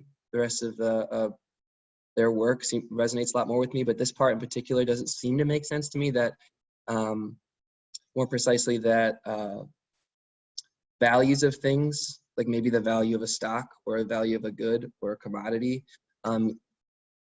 emerges because people are making arguments like for or against it, that the value should be that way. And I guess I'm just not sure how literal to take that, because obviously, like, you know, if the stocks aren't made because stock prices don't come from, you know, whether people are saying, hey, you should lower your price on that because it's really not worth that much. It's just things are available to be bought, and then the market sort of determines what the price gets to. Does anybody have anything else to say on that part? Because that part I don't, it didn't resonate with me much. So I just don't have much to say about it. Anyone? If not, I do actually. What's kind of a big move they make, which they make very explicit, and when they talk about it, is that traditionally sociology has been talking about value a lot and not price. And they're like, price is an essential part of our lived reality, and we shouldn't leave price to the economists. Price is also a sort of social reality, and therefore we should, as sociologists, also talk about price. And in this book, they want to focus on price. So it's based on the article that you read is kind of an English, very short, kind of condensed version, I guess, of their big book, which I don't know if it's translated into English yet. Enrichissement. It's called enrichissement in French, enrichment. And enrichment is in this double sense of enriching goods and people getting enriched by enriching goods. And so one idea indeed, as you say, is that people negotiate prices. But I would say arguably that even companies' prices are negotiated, because very much of a company's kind of value in the stock market is determined by what people project on it. It's not their assets. It's not how much they have in their factory or what they can produce. It's really, do people project that this company will be generating a lot of profit, and so on and so forth. And then, of course, someone can come and argue, an expert would be arguing, well, this company is overvalued right now because of this and that, and they're overestimating the Chinese market, and they think that they should invest in VR, but VR is not going to be successful until in 5 years for this and that reason. And therefore the value, the price that's being paid right now for the stock is too much, and it should be lower. So I would say even in this kind of phenomena, arguably there is kind of criticism. It's a specialized criticism, of course. It's not like anybody. Yeah. Right. So in that regard, I feel like a market for like a particular like stock, it's going to aggregate information in a lot of ways, and part of that's going to be like experts making arguments about it. It's also going to rely on like just an innumerable amount of factors and intuitions, and nobody really knows all the different kinds of places that information comes from, that makes itself puts itself into the what's it called, the price of something. But for instance, oftentimes the market will project a future better than like the experts do, or more usually it will. For instance, like the price of the commodity of oranges has been historically has been a better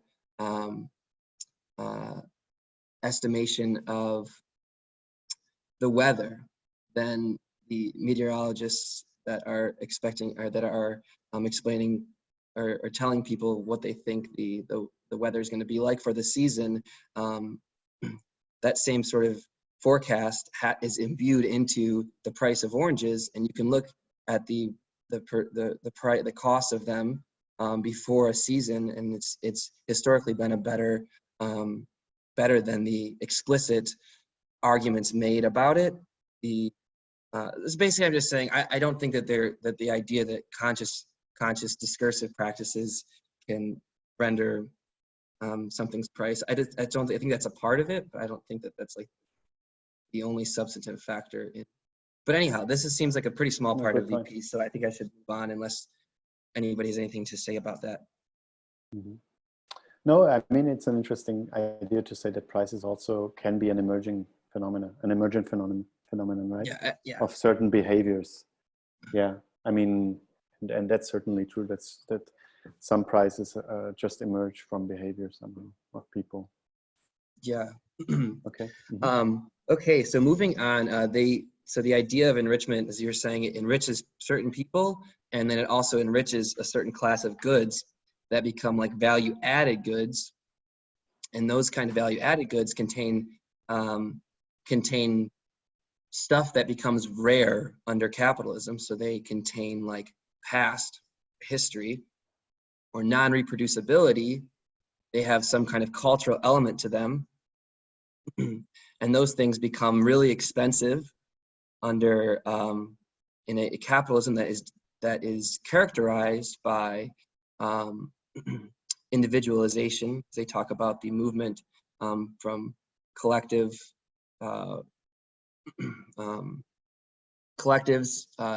or union organizations to individualization, and so narratives become part of the value of goods, and I have a lot of things. I have a lot of notes, and it's kind of hard to get them all in order, I guess, for this piece, because this piece also feels very circular, kind of. Can you maybe as an initial statement talk about the forms, the 3 or 4 forms that they distinguish? Do you have that written somewhere? Like the standard form, the collective form, or didn't you write that down? What was that at again? Standard form, collective form, I'm sorry. Because it kind of situates this idea of enriched goods. Or if you don't have it, I can talk about it later. But okay, yeah, maybe we can come back to it. Okay. Okay. Yeah. Okay. So. Go in your order. So they talk about how under this stage of capitalism, you have a standardization of the processes of producing material goods, and it makes them all reproducible, and standardized. And when you're doing as it's happening, it's kind of like stripping all standard goods of their past and of their narrative value. So you've got and this is I can't disconnect this from my sort of like elaboration on what they're talking about, because it seems like they want to speak a lot about how this type of enrichment economy motivates people to enrich certain kinds of goods, cultural actors and artists to create value-added goods. And I think what's implied by the rest of their work, and that they can take it a step further to also, and I think they kind of do this to also show that it's not always so much that the enriched goods that people are adding more narrative to certain kinds of goods, but that the standardization of and the stripping of autonomy out of the production of material goods, and when you take autonomy out of work, so workers can't be creative actors, that what's happening is you are making authentic, creative, value-added experiences very rare. So, well, one example I should talk about that's interesting, they talk about like a value-added type of authentic experience as like tourism, and where authentic experiences that are supposed to be like ends in themselves, as opposed to like ends or things that are a means to an end. Like people go to work as a means to an end. They go to work to get money. Most of our experiences, most people that aren't rich, the experiences of most non-rich people are, most of their experiences, most of their actions are means to an ends. But then like the value of experiences that are ends of themselves go up in that process. And that's part of what enriches like authentic experiences, which are sort of paradoxically sold then. And those experiences, as for instance, touristic sort of authentic experiences, value of them goes up, even though they're not really authentic in the sense that they can then be produced or constructed or sold. So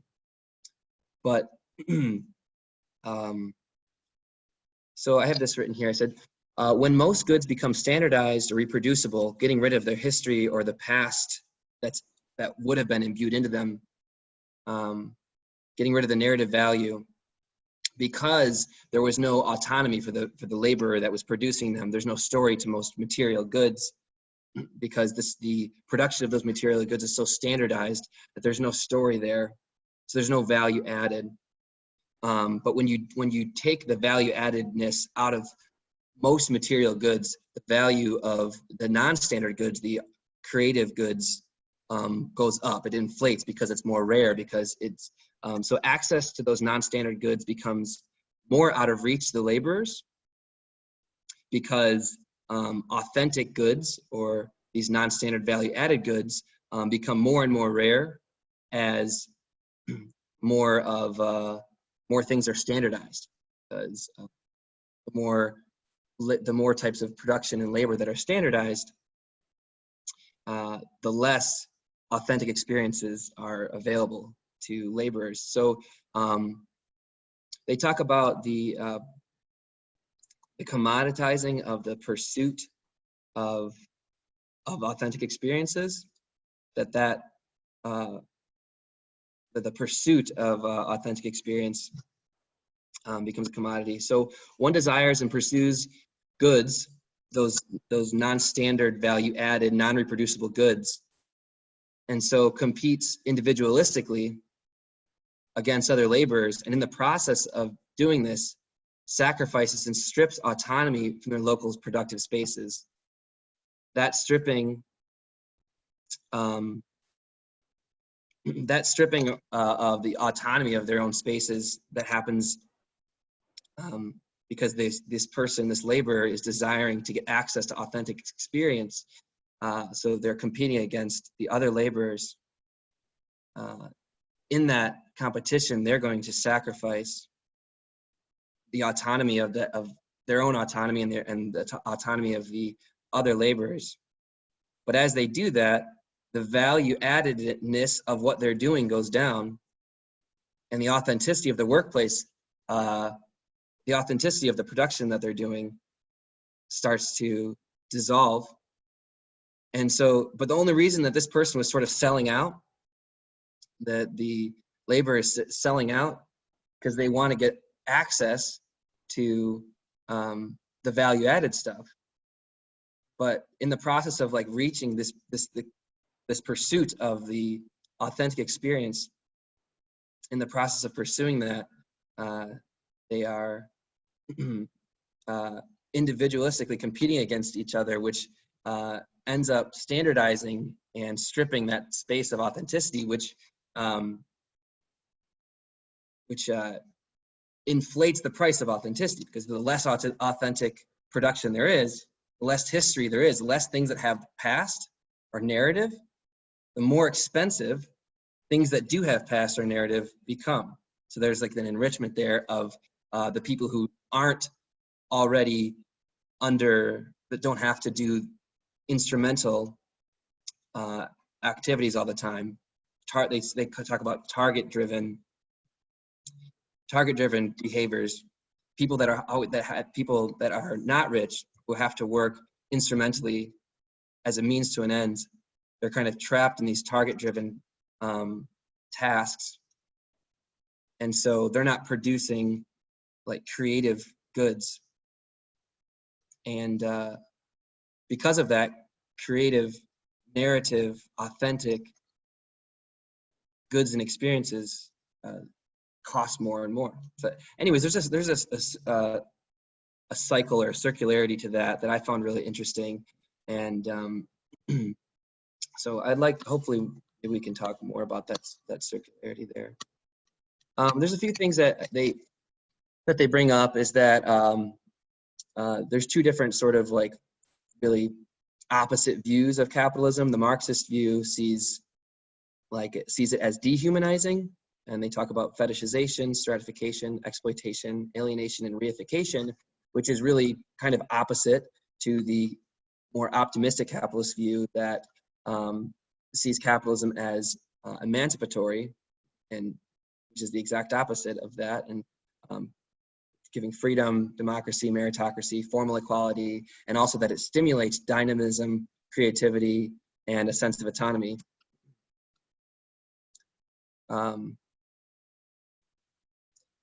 So they move forward from that to talk about something that I find very interesting, which is their pragmatic structuralism. And pragmatic structuralism has to do with taking seriously both the systemic forces at play in a social field of production, trade, and exchange, and the cognitive social forces at play. So by doing this, they can simultaneously analyze different temporal scales of causality concerning both the macro historical level and the small scale of cognitive processes and interpersonal exchange.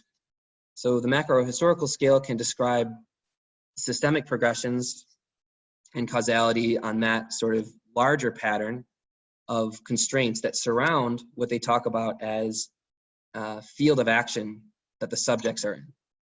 Subjects are in a field of action, but they still want to take seriously that field of action. So it sounds like the constraints that surround a field of action are not are changes that can't be noticed by the people who are involved in that field of action. If they are totally involved in the field of action, then they can't notice these larger changes or this larger systemic patterns. They're outside the peripheral, sort of. So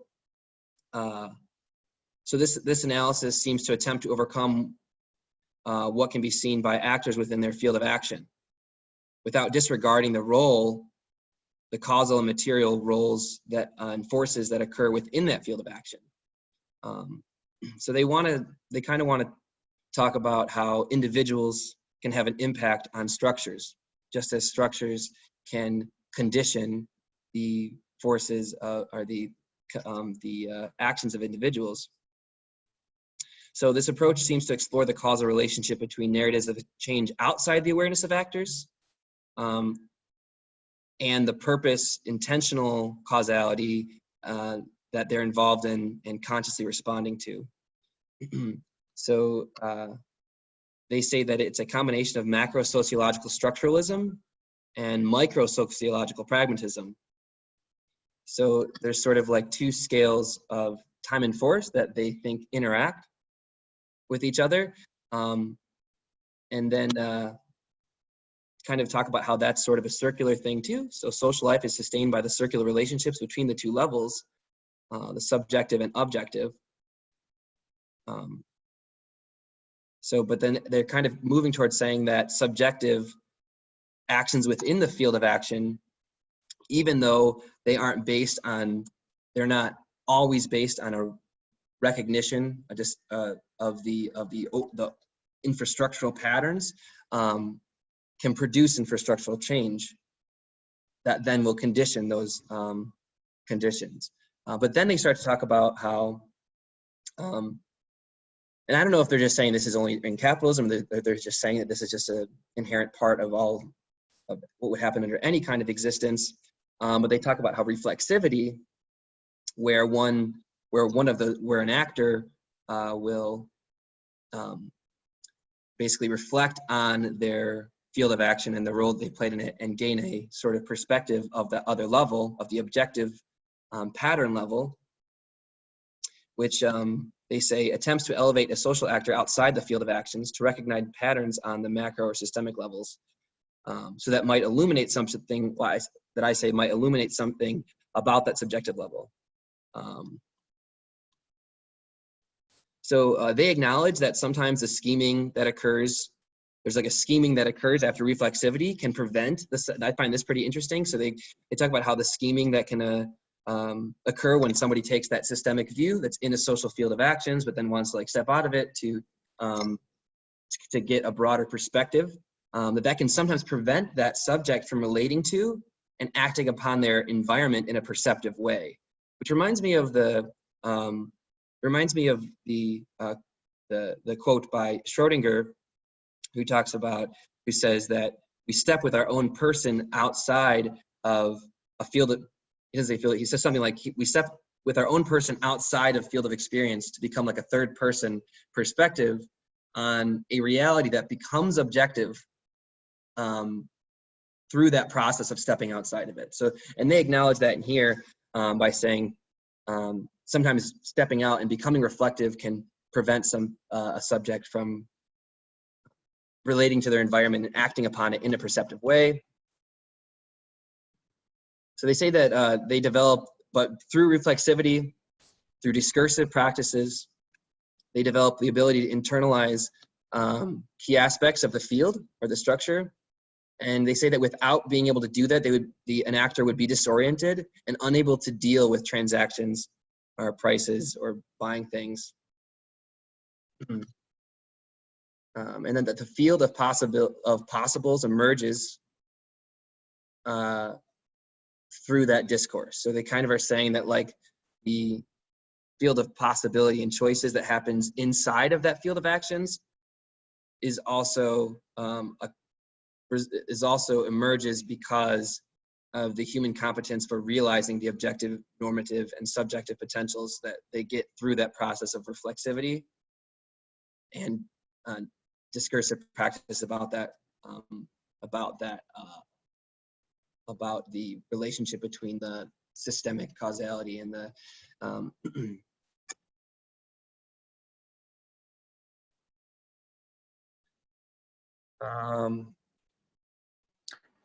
do you have maybe something on this question of narrativity and how narratives like plays a role for them, and how kind of these enriched goods are different because they're based on narrative as opposed to the traditional goods? Just yeah, to well, like they say connect that, they it say back that to past, the. they say that the past is a most like expense or the most a valuable resource, and that experiencing the authentic experiences that or goods that seem to have narrative to them, like something that's vintage, the price of that goes up, in part because it's not reproducible because it has a past. At the same time, they're talking about how products that are non-reproducible or that have narrative imbued into them, that their value goes up because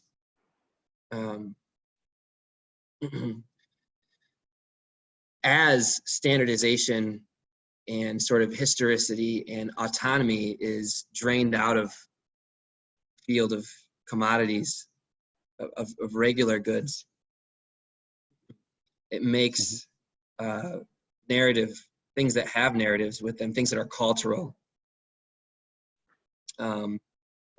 they become more expensive. But maybe you could say more on the how the narratives and how time or how past makes the price of something go up, because I think I read about it so much that it became part of a just sort of like a part of the intuitive structure that I'm working off here. So I'm failing at repeating those parts that I've now just accepted. Maybe you could say a little bit more about how narrative and the past can add value to a price. Did you like read just this one article, or you looked at other sources as well? What are the sources you kind of, did you read the Simon Strawson piece? Okay. Just this one article as far as from these authors. Mm-hmm. Okay, yeah. Shall we go into like the next dialogue mode? Okay. Yeah, so maybe to provide a bit more context on the theory, because you took us immediately on a sort of deep dive on very specific themes in the work. So the basic realization from which they start is that there are some goods that standard goods, they call them, whose price goes down when they get older. So you buy an iPhone 5, in 1 year it won't be as expensive than when you bought it. A year after it will be even cheaper, and so on. That's the one observation. But on the other hand, there seem to be goods where the relationship is opposite. They start getting more expensive at one point, or they start even getting more expensive from the day you buy them. And they were wondering, they were puzzled about this phenomenon and trying to figure out how it could be explained.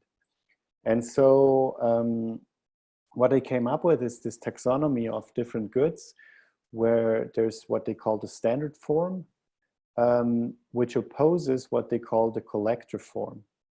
And just to give you a brief overview on that, there are these three forms. I think, do I have it here? No, maybe I don't. I took that already out. But the idea is that there are several forms, and that the standard form actually, the profit you generate is generated based on the difference between the production price and the sales, at the price you sell it at. So that's the basic like theory that would come from Marx, where you have this plus value that's generated, and the plus value is cashed in not by the people who produce the product, but by the people who manage the company.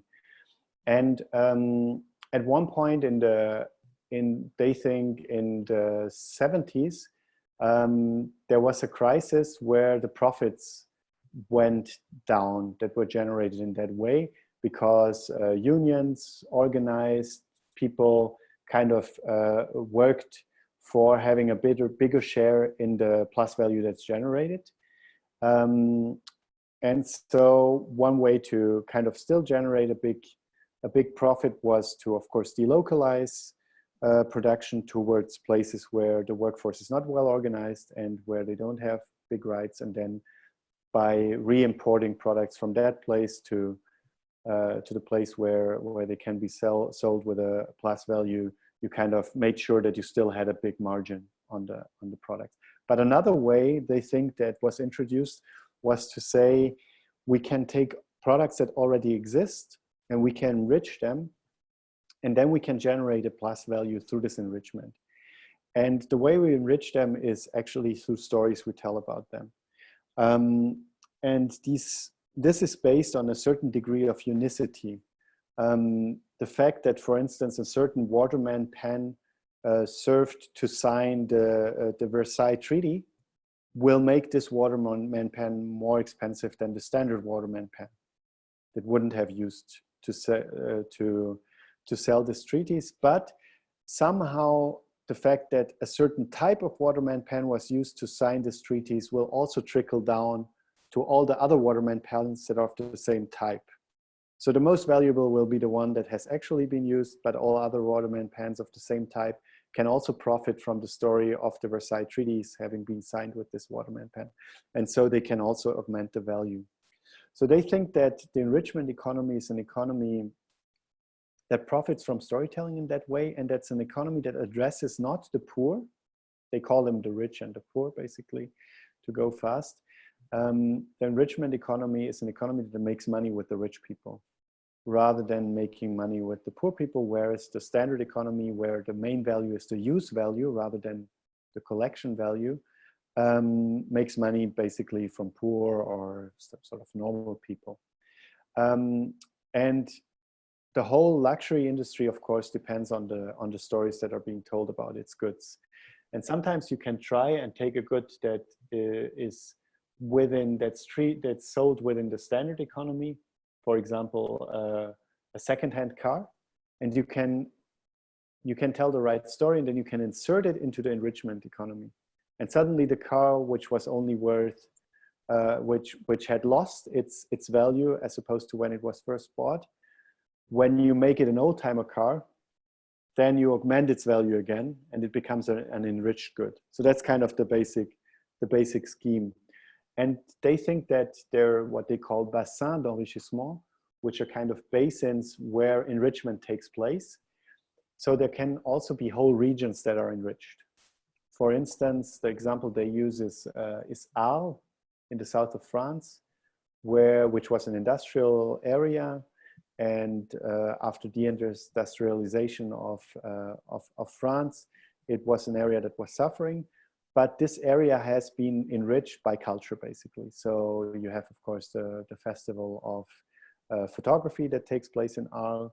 But now you also have Maya Hoffman, who's building the Luma Foundation, this new foundation, which enriches the whole area and makes it kind of a place for tourism. And they also work on this historical value because they take over a certain building that was used for trains before, and they kind of profit and build on that. Another example is Thiers and Thiers, where they make these knives, Opinel knives, maybe that you know, these famous French pocket knives that you can fold, which are made according to an old knife tradition. But actually this tradition had died out. And at one point they thought, but we can tell the story of this whole old knife tradition and we can start producing them again. And we say that these knives are still produced according to the tradition from the 19th century and so on. And suddenly this area again has a good that has a value, because basically this good has been enriched by a story. So that's kind of the basic idea. And then the different kinds of goods that are based on enrichment. One of them is a typical enriched good is, of course, also art. Art also lives on the fact that a certain black square has been made by Malevich is essential for its value. And if we learn that it was not actually made by Malevich, that the story was a false story or wasn't corresponding to the good, then its value will again go down. So yeah, so that's kind of the basic scheme and how storytelling is relevant in that. Yeah, the part that like I couldn't, you know, I couldn't figure out with them is if they were basically saying this, the start of this enrichment economy was, well, then you were talking about how like the start of this enrichment economy was the like powerful actors or the people, whatever, like maybe a CEO or people that are trying to get more profit are enriching goods in order to sell in order to sell things at a higher price than their use value to create a higher exchange value for them. And they sort of touch on this, but I couldn't help from developing an interpretation of the reason for why that's happening is the reason why things are values being added so much is first of all because value is being stripped that all enrichment or all authenticity is being stripped out of the goods that people do have access to. So narrative products, their price goes up because narrativity is stripped out of the exchange of goods and services between poor people. Whereas, if you standardize all production, then you also strip all poor people of their narrative, the narrative that would have occurred if they were autonomous and creative and had the ability to be creative about the goods that they were producing, work that they were doing. Then all goods would create narratives, or all the exchange of goods and services that are now standard goods wouldn't be standard goods. And narrativity would be enriched into all goods, but it's specifically because in a hyper-individualist, as they talk about in the society where people are dominated by work, where they are stifled, they say like something like stifled into the logic of target-driven activities or target-driven work. There isn't creativity in that, and so there's no story in that. So none of the goods that are produced have any narrative enriched value. And I think it's specifically because of that, then capitalists are able to sell back storied goods, enriched goods that now have a way higher value, because story and narrativity and authenticity become super rare in this domination, under this capitalist domination that they're talking about, and when people are hyper individualized. So then they're able to sell value added things because, in a sense, narrativity is now coming from the top down. Narrativity or enriched goods that are enriched with a past and feeling and culture is now redistributed as a commodity, as opposed to being naturally imbued into the autonomous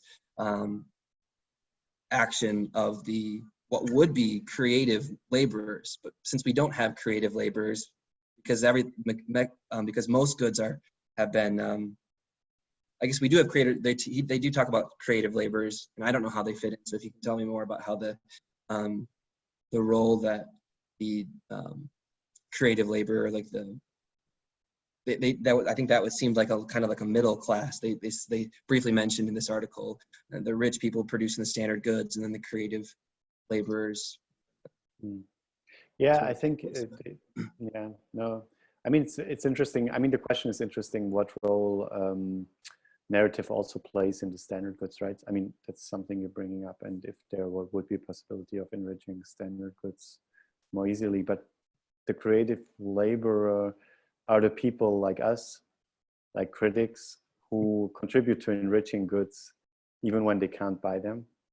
So it's like the specialized workforce that can tell the rich people in the shop the story of the good that they want to acquire, or that will write a text for Sotheby's sales about a certain car, and that will research where this car was and who owned it, and the whole history of the car and how it was created. And they will enrich, actually they buy the narratives that they built, which can be historical and well-researched narratives. They will contribute to enriching the goods. And when you write criticism about a certain artwork, you also contribute to the enrichment of this artwork. So that's where the specialized workforce would come in. I gotcha. So for the specialized workforce, it isn't quite standardized yet. So there still is some creative authenticity and autonomy there. But I think and they talk about, in this article, they talk about different capitalisms extending commodification to different degrees and to different levels. But of course, you could standardize intellectual productivity too. You know, everything we're doing right now, for instance, could be, instead of eventually us producing something and then selling it to somebody else, you're being used to sell some product that we can't buy. We could think of it as shoot, I think I lost my train of thought. us as intellectual laborers. We could think of it as like we get just, everything is top-down command. So like, okay, guys, have a discussion about this and this and this, and then move the discussion to this other thing, and then we're going to produce some kind of book about it, and we're going to sell it to people. Then even that I guess wouldn't be enriched anymore. But at the same time, then, because let's say this became an industry, people meeting online and talking about whatever, and then making products out of it. If they standardized it, then those kinds of books would, it's seemingly no longer be enriched, because there wouldn't be any story behind it. Everybody would know that's a standardized production. And that the creation of that would be like a capitalism that took commodification to a deeper level. But in doing that, things that still did have a history to them, did have some feeling of authentic past in them, their value go up even further. Because if capitalism reaches that modification and standardization of even another deeper level, then true authentic experiences and goods that come from authentic places, or goods that come from autonomous spaces, it would make it so that goods that come from autonomous spaces are even more rare, and so their value go up even more. Mm-hmm. That is the sort of rabbit hole that this article has pushed me down. Mm-hmm. Interesting. Yeah. Are there other comments? Yeah. Oh, I was just saying, the whole thing you just said just kind of sounds like the music industry and the progression of music industry history over the last, 30 to 40 years. From a place of the value of the individual voice of the artist to kind of this system for creating hits, where you really get down to the point where now you look at the charts, of the top, 100 songs or whatever, they're, written by a dozen people, and there's kind of this mill for what is created almost as a product, and there's obviously a lot of discourse around that, but what you were saying kind of reminds me of that process of kind of turning something that was at one point a wider arena of creation into something that's very standardized, and therefore kind of bringing down the overall value of the industry as a whole, to the point where it is now, I guess. Does that make sense? Yeah, so I think it's because, like, at one point we would have always imagined, we heard music, they would already be enriched, because we're already thinking, we already would have a sense of like, and it would seem enriched because we would have like a trust for that it came from an autonomous space, self-written, they write their own songs, came from maybe we would think that obviously emerged out of a local culture, it was community-driven, grassroots music. At a certain point, probably all music had that value. But now where music is actually expensive, it's when a narrative has been top-down constructed about it, because it's something having to do with the mechanical reproduction of art, I think. But moving from that sort of assumption that a certain industry is creating autonomous, authentic experiences, and then to this next level where everybody assumes that there is no authenticity there, then it's a lot easier to control from the top down what types of things have that enriched value added part to them, because people become numb to it and they just assume, oh yeah, that one must have been written by a board of people looking through algorithms and whatever. And then maybe if we get a bunch of advertising that really shows and explains one story of one particular artist, then that will be like now this really rare authentic experience, which demand more money, Right, creating exactly. more money for the 1%.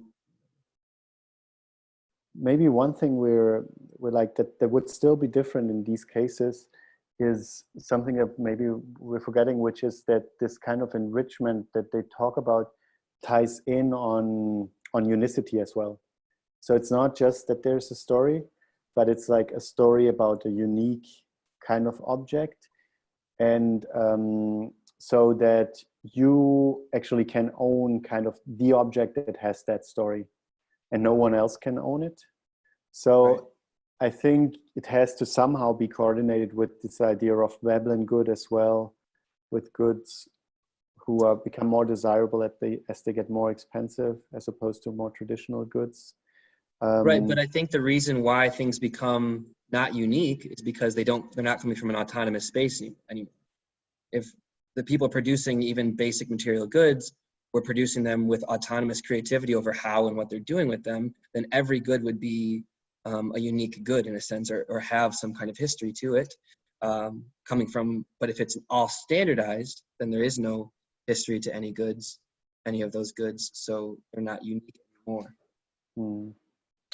That's a good point. I mean, one thing that also that I think of when I listen to you is that, of course, not any story will do, because there are many things that are unique that have a story, but I can just go and tell a story about my old pullover and then sell it to a rich person for $2,000, or or someone who is in a small village and who makes something with their hands autonomously and has a story to tell. Not any story will work. So to make it like tremendously expensive. So there seems to be a certain number of criteria, which I'm not sure they spell out and which are not clear to me in any case intuitively, of what makes for a story that will lead to a good that's successfully enriched. And yeah. I just think that's, I don't know if I don't know if they're agreeing with this or not, but I really just think that, the ability for like a luxury good to sell tons and tons of money, or to sell for, a really high exchange value when its use value is so small, those luxury goods are a product not of how much story is in them, but because of how little story is available elsewhere. You make people thirst for, you make people completely have to live in totally non-autonomous spaces so that they are, completely impoverished in sense of they're not experiencing anything for itself anymore. Everything becomes a means to an end. That this like narrative added good is an ends to itself, right? It's not a use value that you're driving. You're not getting because the use value is high. You don't even, you're getting it for the story and you get this authentic experience. Well, I think that those authentic experiences sell for so much. And this is all implied by what they're writing. I just don't know if they ever say it explicitly. But the reason why the value is so high is because it's a thing, it's an ends in itself, right? It's not for anything else. But the only reason like that one in particular, that special pen or whatever, I think the value goes up so much there because authentic ends in themselves, or narrative values, everybody is so lacking that, because most people are dominated by work, as they say, and forced to be hyper individualized. So we're all like, most people are like, starved of authenticity. So yeah, I think that's what makes these special stories that are sold to people, and luxury stories, luxury value-added goods, so valuable. But you're right, it's still not like any story will work, and there's got to be something maybe special about some luxury stories. I'm not even sure. I was looking because they're hyper explicit. They're like some of the most explicit authors I know, but of course it's like a 500 pages book. And we only read this like snippet. The Simon Susan article is somewhat more explicit, but it's 90 pages already. The one where he kind of translates passages into English and sums it up. But what seems to happen is that there's some kind of community of practice there, of people who accept that a certain story makes things valuable, right? And I'm just thinking of, maybe it's not internal criteria of the stories, but people who would share these values who are rich would know which stories they accept as being value creating and which stories maybe they don't accept as being value creating. And I think that the fact that these stories are made explicit and can be made explicit is also an important element, that when someone comes visit you, you can tell the story about the thing. And that they would find this story valuable. So I think there's this whole idea of a community of practice or something that actually determines. But what's the process with which? Yeah. Right, I think you're right, and I think a big part of that is the fact that the move from collectives to individualization makes it so that people people can't be aware of, for one, even if goods were storied, even if there was stories about material goods or non-luxury goods, that everybody being so individualized and isolated or alienated, they wouldn't know anything about each other's, the stories that went into anything. You wouldn't have this sort of like collective images of that dimension of value. Whereas if you, with luxury value added goods like Versace something or these brands, you can have this symbol that communicates to people across a bunch of alienated people, that now a bunch of alienated people can all be in on the same narrative dimension of something. Whereas even if there's a narrative dimension to a lot of other things, we're also alienated that it doesn't signal that to us when we see it. We don't know anything about the stories that go into production of, motors at Ford Motor Company or something like that. Maybe there is a bunch of stories at the shop down the street. We're not maybe in this culture, maybe we're just not connected enough to know anything about that narrative dimension. So then when you have like big media, people who can influence larger collectives of awareness, then all of a sudden you have something I can signal, look, I have a narratively enriched good, and that signals, I can buy this and signal to people that I'm part of some story and I'm integrated into a community or whatever. Yeah, and in any case, it's an interesting way to generate value based on a new mechanism. And what's maybe also important, and which is a difference we're not quite capturing now that I think of it, is that these goods have been produced not as storied goods. They're turned into storied goods afterwards, Like it's produced as a standard car first in many cases, or at least in some. And then like it already exists, and then they're like, but this car has an interesting story. Well, that's the whole lie of it. That's the whole thing. That's the whole false part about this whole thing, because everything is storied, and it only, although you might take something that was totally standardized, but that means first you have to standardize the production of the car.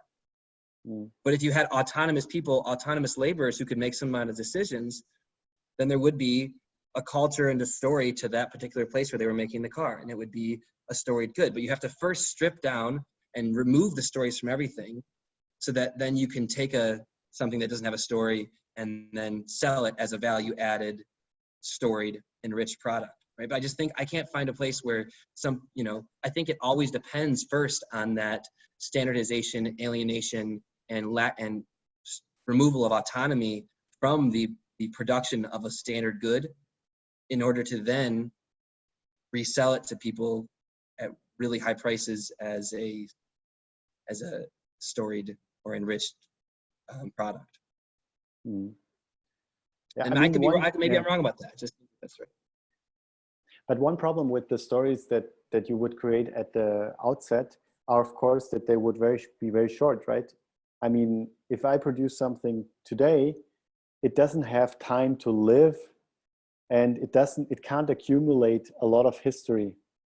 You can, of course, still like take a history of, like with the knives, there's something like that. You take a history of these knives and you say, this one knife that I produced only yesterday, it also is part of this history that runs since the 19th century. But it's not quite as good as the knife that actually was in the pocket of this and that person since the 19th century, because the whole knife. So this is something you can't create today. You know what I mean? Because you would have to have it live through certain things. And then you can, of course, try to do that, and companies do that maybe when they work with celebrities and have them wear certain shoes, and then celebrities wears the shoes on this and that occasion, and then these shoes become charged with this story. You can kind of program it, but in a way it's maybe much easier to take something that has already lived and at one point say, hey, look at all the things that this object went through and that make this object interesting. Right. Anyway. I think the